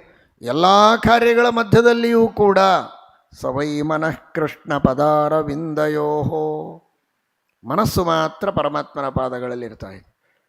ಶತ್ರುಗಳ ಎದುರಿನಲ್ಲಿ ನಿಂತು ಯುದ್ಧ ಮಾಡುವಂತಹ ಪ್ರಸಂಗ ಇರಬಹುದು, ಶಸ್ತ್ರಾಸ್ತ್ರಗಳನ್ನು ಪ್ರಯೋಗ ಮಾಡುವ ಪ್ರಸಂಗ ಇರಬಹುದು, ಆದರೆ ಮನಸ್ಸು ಪರಮಾತ್ಮನ ಪಾದದಲ್ಲಿ. ನನ್ನಲ್ಲಿ ಎದುರಿಗಿರುವಿನ ಶತ್ರುವಿನ ನನ್ನಲ್ಲಿ ಬಾಧಕನಾಗಿ, ಆ ಶತ್ರುವಿನಲ್ಲಿದ್ದು ಅವನಿಗೆ ಬಾಧ್ಯತ್ವವನ್ನು ಕೊಡುವವನಾಗಿ, ಬಾಧ್ಯ ಬಾಧಕತಾಂಗತಃ ಅಂತಾರೆ. ಬಾಧ್ಯರಲ್ಲಿ ಬಾಧ್ಯತ್ವವನ್ನು ಕೊಡುವವನಾಗಿ, ಬಾಧಕರಿಗೆ ಬಾಧಕತ್ವವನ್ನು ಕೊಡುವವನಾಗಿ, ಗೆಲುವನ್ನು ಕೊಡುವವನಾಗಿ, ನನ್ನಲ್ಲಿ ಸೋಲನ್ನು ಕೊಡುವುದಕ್ಕೆ ಅವನಲ್ಲಿಯೂ ದೇವರೇ ಇದ್ದಾನೆ. ಅವನು ಸೋಲೋ ಹಾಗೆ ಮಾಡ್ತಾನೆ, ನಾನು ಗೆಲ್ಲೋ ಹಾಗೆ ಮಾಡ್ತಾನೆ. ಈ ಶಸ್ತ್ರಾಸ್ತ್ರಗಳಲ್ಲಿಯೂ ದೇವರಿದ್ದಾನೆ. ಪ್ರಜೆಗಳು ದುಃಖ ಹೇಳ್ತಾರೆ ಅಂದರೆ ಆ ಪ್ರಜೆಗಳು ಅವರ ಪಾಪ, ಆ ಪಾಪದ ನಿಮಿತ್ತವಾಗಿ ಅವರಿಗೆ ದುಃಖ. ಪಾಪದಲ್ಲಿ ಪಾಪ ಎಂಬ ಹೆಸರಿನಿಂದ ದೇವರಿದ್ದಾನೆ ಅಂತ ಬೃಹತ್ ಭಾಷ್ಯದಲ್ಲಿ ಆಚಾರ್ಯರು ಹೇಳ್ತಾರೆ. ಪುಣ್ಯದಲ್ಲಿ ಪುಣ್ಯನಾಮಕನಾಗಿ ಪರಮಾತ್ಮನಿದ್ದಾನೆ. ಹೀಗೆ ಏನು ಮಾತನಾಡಿದರೂ, ಏನು ವ್ಯವಹಾರ ಮಾಡಿದರೂ ಸವೈ ಮನಃ ಕೃಷ್ಣ ಪದಾರವಿಂದಯೋ. ಇದು ಕಥೆಯಲ್ಲ, ನಮ್ಮ ಜೀವನದಲ್ಲಿ ಇದನ್ನು ಯಥಾಶಕ್ತಿ ರೂಢಿಸಿಕೊಳ್ಳುವ ಪ್ರಯತ್ನ ಮಾಡಬೇಕು. ಏನೇ ವ್ಯವಹಾರದ ಮಾತುಗಳನ್ನು ಆಡ್ತಾ ಇದ್ದರೂ ಕೂಡ ಅಂತರ್ಯಾಮಿಯಾದ ಪರಮಾತ್ಮನ ಚಿಂತನ ಮನಸ್ಸಿನಲ್ಲಿ ಒಂದು ಕಡೆಗೆ ಬರ್ತಾ ಇರಬೇಕು. ವಚಾಂಸಿ ವೈಕುಂಠ ಗುಣಾನುವರ್ಣನೆ, ಮಾತನಾಡುವಾಗ ಭಗವಂತನ ಗುಣಗಳ ವರ್ಣನೆಯನ್ನು ಮಾಡ್ತಾ ಇದ್ದ. ಅದೇ ಅವನ ಹರಟೆ, ಇನ್ಯಾವುದೋ ಪರಟೆಯಲ್ಲ. ಕೇವಲ ಭಗವಂತನ ಗುಣಗಳ ವರ್ಣನೆಯನ್ನು ಮಾಡುವುದೇ ಅವನ ಹರಟೆ, ಅದೇ ಅವನ ವಾರ್ತಾಲಾಪ. ಯಾವಾಗಲೂ ತನ್ನ ಕೈಯಿಂದ ಸ್ವತಃ ಪರಮಾತ್ಮನ ಮಂದಿರವನ್ನು ಸ್ವಚ್ಛ ಮಾಡ್ತಾ ಇದ್ದ, ದೇವರ ಪಾತ್ರೆಗಳನ್ನು ಸ್ವಚ್ಛ ಮಾಡ್ತಾ ಇದ್ದ, ಪೂಜೆಯನ್ನಂತೂ ಅವನೇ ಮಾಡ್ತಾ ಇದ್ದ ಅಂತ ಹೇಳುವುದು ಬೇಕಾಗಿಲ್ಲ. ಎಲ್ಲ ಭಗವಂತನ ಸೇವೆಯನ್ನು ಸ್ವತಃ ತಾನು ಮಾಡ್ತಾ ಇದ್ದ. ರಾಜ ಅನ್ನುವುದಕ್ಕೆ ಇನ್ನೊಬ್ಬರಿಗೆ ಕೆಲಸ ಹೇಳ್ತಾ ಇರಲಿಲ್ಲ. ತನ್ನ ಸೇವೆಯನ್ನು ಬೇಕಾದಷ್ಟು ದಾಸರು ಮಾಡಲಿ, ಆದರೆ ದೇವರ ಸೇವೆಯನ್ನು ಮಾಡುವ ದಾಸ್ಯ ಅದು ನನಗೇ ಇರಬೇಕು ಅನ್ನುವಂತಹ ಒಂದು ಉತ್ಸಾಹ, ಆ ಭಕ್ತಿ, ಆ ಶ್ರದ್ಧೆ ಅವನಲ್ಲಿತ್ತು. ಕರೌ ಹರೇರ್ಮಂದಿರಮರ್ಜನಾದಿಷು ಶ್ರುತಿಂಚಕಾರಾಚ್ಯುತ ಸತ್ಕಥೋದಯೇ. ಕೆಲವರೆಲ್ಲ ಪೂಜೆ ಅರ್ಚನೆ ಮಾಡುವುದರೊಳಗೆಲ್ಲ ಬೇಕಾದಷ್ಟು ಆಸಕ್ತಿ ಇರ್ತದೆ, ಶ್ರೀಮಂತಿಕೆಯೂ ಇರ್ತದೆ ಅಂತ ಬೆಳ್ಳಿ ಬಂಗಾರದ ಮಂಟಪಗಳಲ್ಲಿ ಪೂಜೆಯನ್ನೆಲ್ಲ ಮಾಡ್ತಾರೆ. ಆದರೆ ದೇವರ ಮಹಿಮೆಯನ್ನು ಕೇಳುವುದರಲ್ಲಿ ಆಸಕ್ತಿ ಇರೋದಿಲ್ಲ, ಶಾಸ್ತ್ರಗಳ ಶ್ರವಣ ಮಾಡುವ ಆಸಕ್ತಿ ಇರೋದಿಲ್ಲ. ಆದರೆ ಇವನಿಗೆ ಶ್ರುತಿಂಚಕಾರ ಅಚ್ಯುತ ಸತ್ಕಥೋದಯೇ, ಹರಿಕಥೆಯನ್ನು ಹೇಳುವವರು, ಪುರಾಣವನ್ನು ಹೇಳುವವರು, ಇತಿಹಾಸವನ್ನು ಹೇಳುವವರು, ಶಾಸ್ತ್ರಗಳ ಉಪದೇಶ ಮಾಡುವಂತಹ ಗುರುಗಳನ್ನು ಪಡೆದುಕೊಂಡು ಅವರಿಂದ ಸಚ್ಚಾಸ್ತ್ರಗಳ ಶ್ರವಣ ಮಾಡ್ತಾ ಇದ್ದನಂತೆ. ಸತ್ಯಧರ್ಮರಂತಾರೆ ಏಕವಚನ ಪ್ರಯೋಗ ಯಾಕೆ ಅಂತ, ಶ್ರುತಿಂಚಕಾರ ಅಚ್ಯುತ ಸತ್ಕಥೋ, ಒಂದೇ ಕಿವಿಯಿಂದ ಕೇಳ್ತಾ ಇದ್ದ ಅಂತ. ಕೇಳೋದು ಎರಡೂ ಕಿವಿಯಿಂದ ಕೇಳ್ತಾ ಇದ್ದ, ಆದರೂ ವಿಶೇಷವಾಗಿ ಬಲಗಿವಿಯನ್ನು ಮುಂದೆ ಮಾಡಿ ಕೇಳ್ತಾ ಇದ್ದ ಅಂತ. ಯಾಕೆಂದರೆ ಮಂತ್ರೋಪದೇಶವನ್ನು ತೆಗೆದುಕೊಳ್ಳಬೇಕಾಗಿದ್ದರೆ ಬಲಗವಿಯಲ್ಲಿ ತೆಗೆದುಕೊಳ್ಳುವ ಪದ್ಧತಿ. ಅದಕ್ಕಾಗೇನೆ ಪಂಚಮಸ್ಕಂಧದಲ್ಲಿ ಹೇಳುವಾಗ ದೇವಭೂ ಪಿತೃಭೂ ಅಂತ. ಬಲಗಿವಿ ಇದು ದೇವಭೂ, ಆ ದೇವತಾ ಕಾರ್ಯ ಮಾಡುವುದೆಲ್ಲ ಬಲಗಿವಿಯಿಂದ ಅಂತ. ಆ ದೃಷ್ಟಿಯಲ್ಲಿ ಈ ಎಲ್ಲ ಶಾಸ್ತ್ರಗಳು ಮಂತ್ರತುಲ್ಯ ಅನ್ನುವ ದೃಷ್ಟಿಯಲ್ಲಿ ಅದನ್ನು ಉಪದೇಶದ ರೂಪದಲ್ಲಿ ಪಡೆಯುವಾಗ ವಿಶೇಷವಾಗಿ ಬಲಗಿವಿಯನ್ನು ಮುಂದೆ ಮಾಡಿ ಕೇಳ್ತಾ ಇದ್ದ ಅಂತ ತಿಳಿಸೋದಕ್ಕೆ ಶ್ರುತಿಂಚಕಾರ ಅಚ್ಯುತ ಸತ್ಕಥೋದಯೇ. ತಲೆಯಿಂದ ಪರಮಾತ್ಮನನ್ನು ನಮಸ್ಕಾರ ಮಾಡೋದು, ಪಾದಗಳಿಂದ ಭಗವಂತನ ಕ್ಷೇತ್ರಗಳಿಗೆ ಯಾತ್ರೆಯನ್ನು ಮಾಡೋದು. ಈ ರೀತಿ ಕಾಮಂತು ದಾಸ್ಯೆ, ಏನವನಿಗೆ ಅಪೇಕ್ಷೆ, ದೇವರ ದಾಸ್ಯವೊಂದೇ ಅವನಿಗೆ ಬೇಕು, ಇನ್ನೇನು ಬೇಡ. ಇಷ್ಟೆಲ್ಲ ದೊಡ್ಡ ರಾಜ್ಯವನ್ನು ಆಳ್ತಾ ಇದ್ದರೂ ಕೂಡ ತಾನು ರಾಜ ಅನ್ನುವ ಅಹಂಕಾರ ಇಲ್ಲದಂತೆ ತನ್ನಿಷ್ಠ ವಿಪ್ರಾಭಿಹಿತಶ್ಚ ಸಾಸಃ, ಆ ಭಗವದ್ಭಕ್ತರ ಆದೇಶದಂತೆ, ಧರ್ಮಗುರುಗಳು ಆದೇಶ ಮಾಡಿದಂತೆ ತಾನು ರಾಜ್ಯವನ್ನು ಆಳ್ತಾ ಇದ್ದ. ತಾನೇನೇ ಒಂದು ಹೆಜ್ಜೆ ಇಡೋದಕ್ಕೆ ಗುರುಗಳ ಆದೇಶವನ್ನು ಅವನು ಪ್ರತೀಕ್ಷೆ ಮಾಡ್ತಾ ಇದ್ದ. ಅಷ್ಟು ಗುರುಭಕ್ತಿಯಿಂದ ಗುರುಗಳ ಆದೇಶದಂತೆ ರಾಜ್ಯವನ್ನು ಆಳುವ ಗುರುಭಕ್ತ, ಪ್ರತಿ ಕ್ಷಣದಲ್ಲಿ ಹರಿಸ್ಮರಣೆಯನ್ನು ಮಾಡುವ ಹರಿಭಕ್ತ ಆ ಅಂಬರೀಷ. ಅಂತಹ ವಿಷ್ಣು ಭಕ್ತನಾದ ರಾಜ. ಅವನ ಭಕ್ತಿ ಅಂಥದ್ದು ಅಂದರೆ ನಿಷ್ಕಾಮವಾದ ಭಕ್ತಿ. ಇವನು ಯಾವ ಕಾಮನೆಯನ್ನು ಮಾಡ್ತಾ ಇರಲಿಲ್ಲ ಅಂತಲ್ಲ, ಇವನ ರಾಜ್ಯದಲ್ಲಿ ಯಾವ ಪ್ರಜೆಗಳೂ ಯಾವ ಕಾಮನೆಯನ್ನು ಮಾಡದೇ ಇರೋಷ್ಟು ಆ ನಿಷ್ಕಾಮ ಭಕ್ತಿಯನ್ನು ಪ್ರತಿಷ್ಠಾಪನೆ ಮಾಡಿದ್ದ ಎಲ್ಲರ ಮನೋಮಂದಿರದಲ್ಲಿ. ಸ್ವರ್ಗೋ ನ ಪ್ರಾರ್ಥಿತೋ ಯಸ್ಯ ಮನುಜೈರಮರಾರ್ಥಿತಃ, ಯಾರೂ ಸ್ವರ್ಗಕ್ಕಾಗಿ ಯಜ್ಞಯಾಗಾದಿಗಳನ್ನು ಮಾಡ್ತಾ ಇರಲಿಲ್ಲ ಇಡೀ ಅವನ ರಾಜ್ಯದಲ್ಲಿ. ಎಲ್ಲರೂ ಅಂತಹ ನಿಷ್ಕಾಮ ಭಕ್ತರು ಅವನ ರಾಜ್ಯದಲ್ಲಿದ್ದರು. ಅಂದರೆ ಅದು ಎಂತಹ ಯುಗ, ಎಂತಹ ಕಾಲ ಅಂತ ಚಿಂತನೆ ಮಾಡಿ. ಆ ರೀತಿ ಅಂಬರೀಷ ಚಕ್ರವರ್ತಿ ರಾಜ್ಯವನ್ನು ಆಳ್ತಾ ಇದ್ದಾನೆ. 600 ಕೋಟಿ ಆಕಳಗಳನ್ನು ದಾನ ಮಾಡಿದ್ದಾನೆ. ದಾನ ಮಾಡಿದ್ದಾನೆ ಅಂದರೆ ಕರೆಸಿ ದಾನ ಮಾಡಿಲ್ಲ. ಭಾಗವತ ಹೇಳುತ್ತದೆ, ಅವರಿದ್ದಲ್ಲಿಯೇ ಮನೆಗಳಿಗೆ ಕಳಿಸ್ತಾ ಇದ್ದ. ಅಷ್ಟು ಆಕಳಗಳನ್ನು ತೆಗೆದುಕೊಂಡು ಹೋಗೋದು ಎಷ್ಟು ಕಷ್ಟ. ಅವರವರಿದ್ದಲ್ಲಿಯೇ ಅಲ್ಲಲ್ಲಿ ಅಷ್ಟು ಜನರಿಗೆ ಆ ಗೋದಾನವನ್ನು ಮಾಡಿ ಮುಟ್ಟಿಸಿ ವಿಶೇಷವಾಗಿ ಸೇವೆಯನ್ನು ಮಾಡುವಂತಹ ಧಾರ್ಮಿಕ. ಏಕಾದಶಿ ವಿಶೇಷವಾಗಿ ದಿನತ್ರಯದ ಪರಿಪಾಲನ. ದಶಮಿ ಒಂದು ಹೊತ್ತು, ಏಕಾದಶಿ ಸಂಪೂರ್ಣ ನಿರಾಹಾರ ಉಪವಾಸ, ದ್ವಾದಶಿ ಒಂದು ಹೊತ್ತು. ಈ ರೀತಿ ದಿನತ್ರಯ ವ್ರತವನ್ನು ನಿಷ್ಠೆಯಿಂದ ಮಾಡ್ತಾ ಇದ್ದಾನೆ.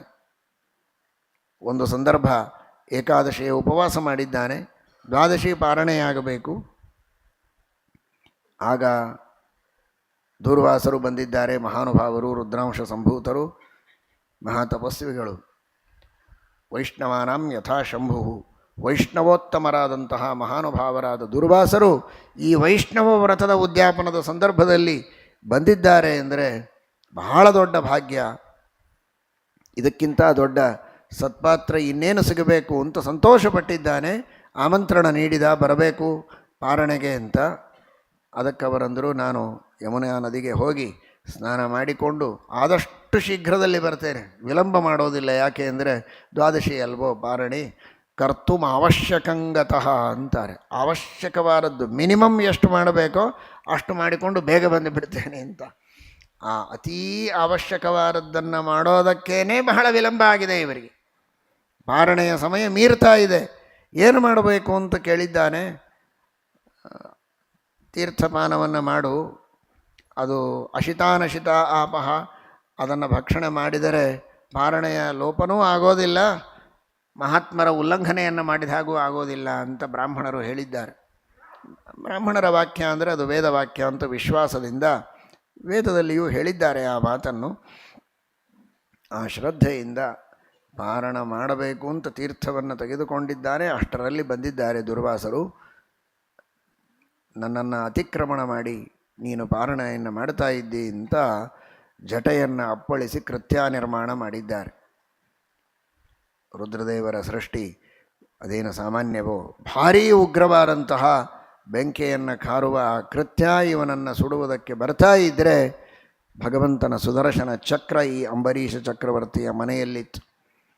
ಇವನು ಮಾಡುವ ವ್ರತ, ಇವನು ಮಾಡುವ ನಿಷ್ಕಾಮ ಕರ್ಮಗಳು, ಇವನು ಮಾಡುವಂತಹ ಸೇವೆಗೆ ಪ್ರಸನ್ನನಾಗಿ ಪರಮಾತ್ಮ ತಾನು ಸುದರ್ಶನ ಚಕ್ರವನ್ನೇ ಇವನ ಮನೆಯಲ್ಲಿಟ್ಟು ಸರ್ವದಾ ರಕ್ಷಣೆಯನ್ನು ಮಾಡುತ್ತೇನೆ ಎನ್ನುವಂತಹ ಪರಮಾನುಗ್ರಹವನ್ನು ಮಾಡಿದ್ದಾನೆ. ಎಂತಹ ದೊಡ್ಡ ಅನುಗ್ರಹ ನೋಡಿ. ಕರೆದಾಗ ಬರ್ತೇನೆ ಅಂತ ಹೇಳೋದಲ್ಲ, 24 ಗಂಟೆ ಯಾವಾಗಲೂ ಇವನ ರಕ್ಷಣೆಗಾಗಿ ಸುದರ್ಶನ ಚಕ್ರವನ್ನೇ ಇವನ ಮನೆಯಲ್ಲಿ ಪರಮಾತ್ಮ ಇಟ್ಟಿದ್ದಾನೆ ಒಂದು ರೂಪದಿಂದ. ಅಂದರೆ ಅದೆಷ್ಟು ದೊಡ್ಡ ಅನುಗ್ರಹವನ್ನು ದೇವರು ಇವನ ಮೇಲೆ ಮಾಡಿದ್ದಾನೆ. ಎಲ್ಲ ಉಪವಾಸವನ್ನು, ನಾಳೆ ಇದೆ ಏಕಾದಶಿ. ಏಕಾದಶಿಯ ಉಪವಾಸವನ್ನು ಮಾಡಿದರೆ ಭಗವಂತನಿಗೆ ಅದೆಷ್ಟು ನಾವು ಪ್ರಿಯರಾಗ್ತೇವೆ. ನಮ್ಮ ರಕ್ಷಣೆಗಾಗಿ ದೇವರು ಟೊಂಕದ ಮೇಲೆ ಕೈ ಇಟ್ಟು ಕಟಿಬದ್ಧನಾಗಿ ಹೇಗೆ ನಿಲ್ತಾನೆ ಎನ್ನುವುದನ್ನು ತಿಳಿದುಕೊಳ್ಳಿ.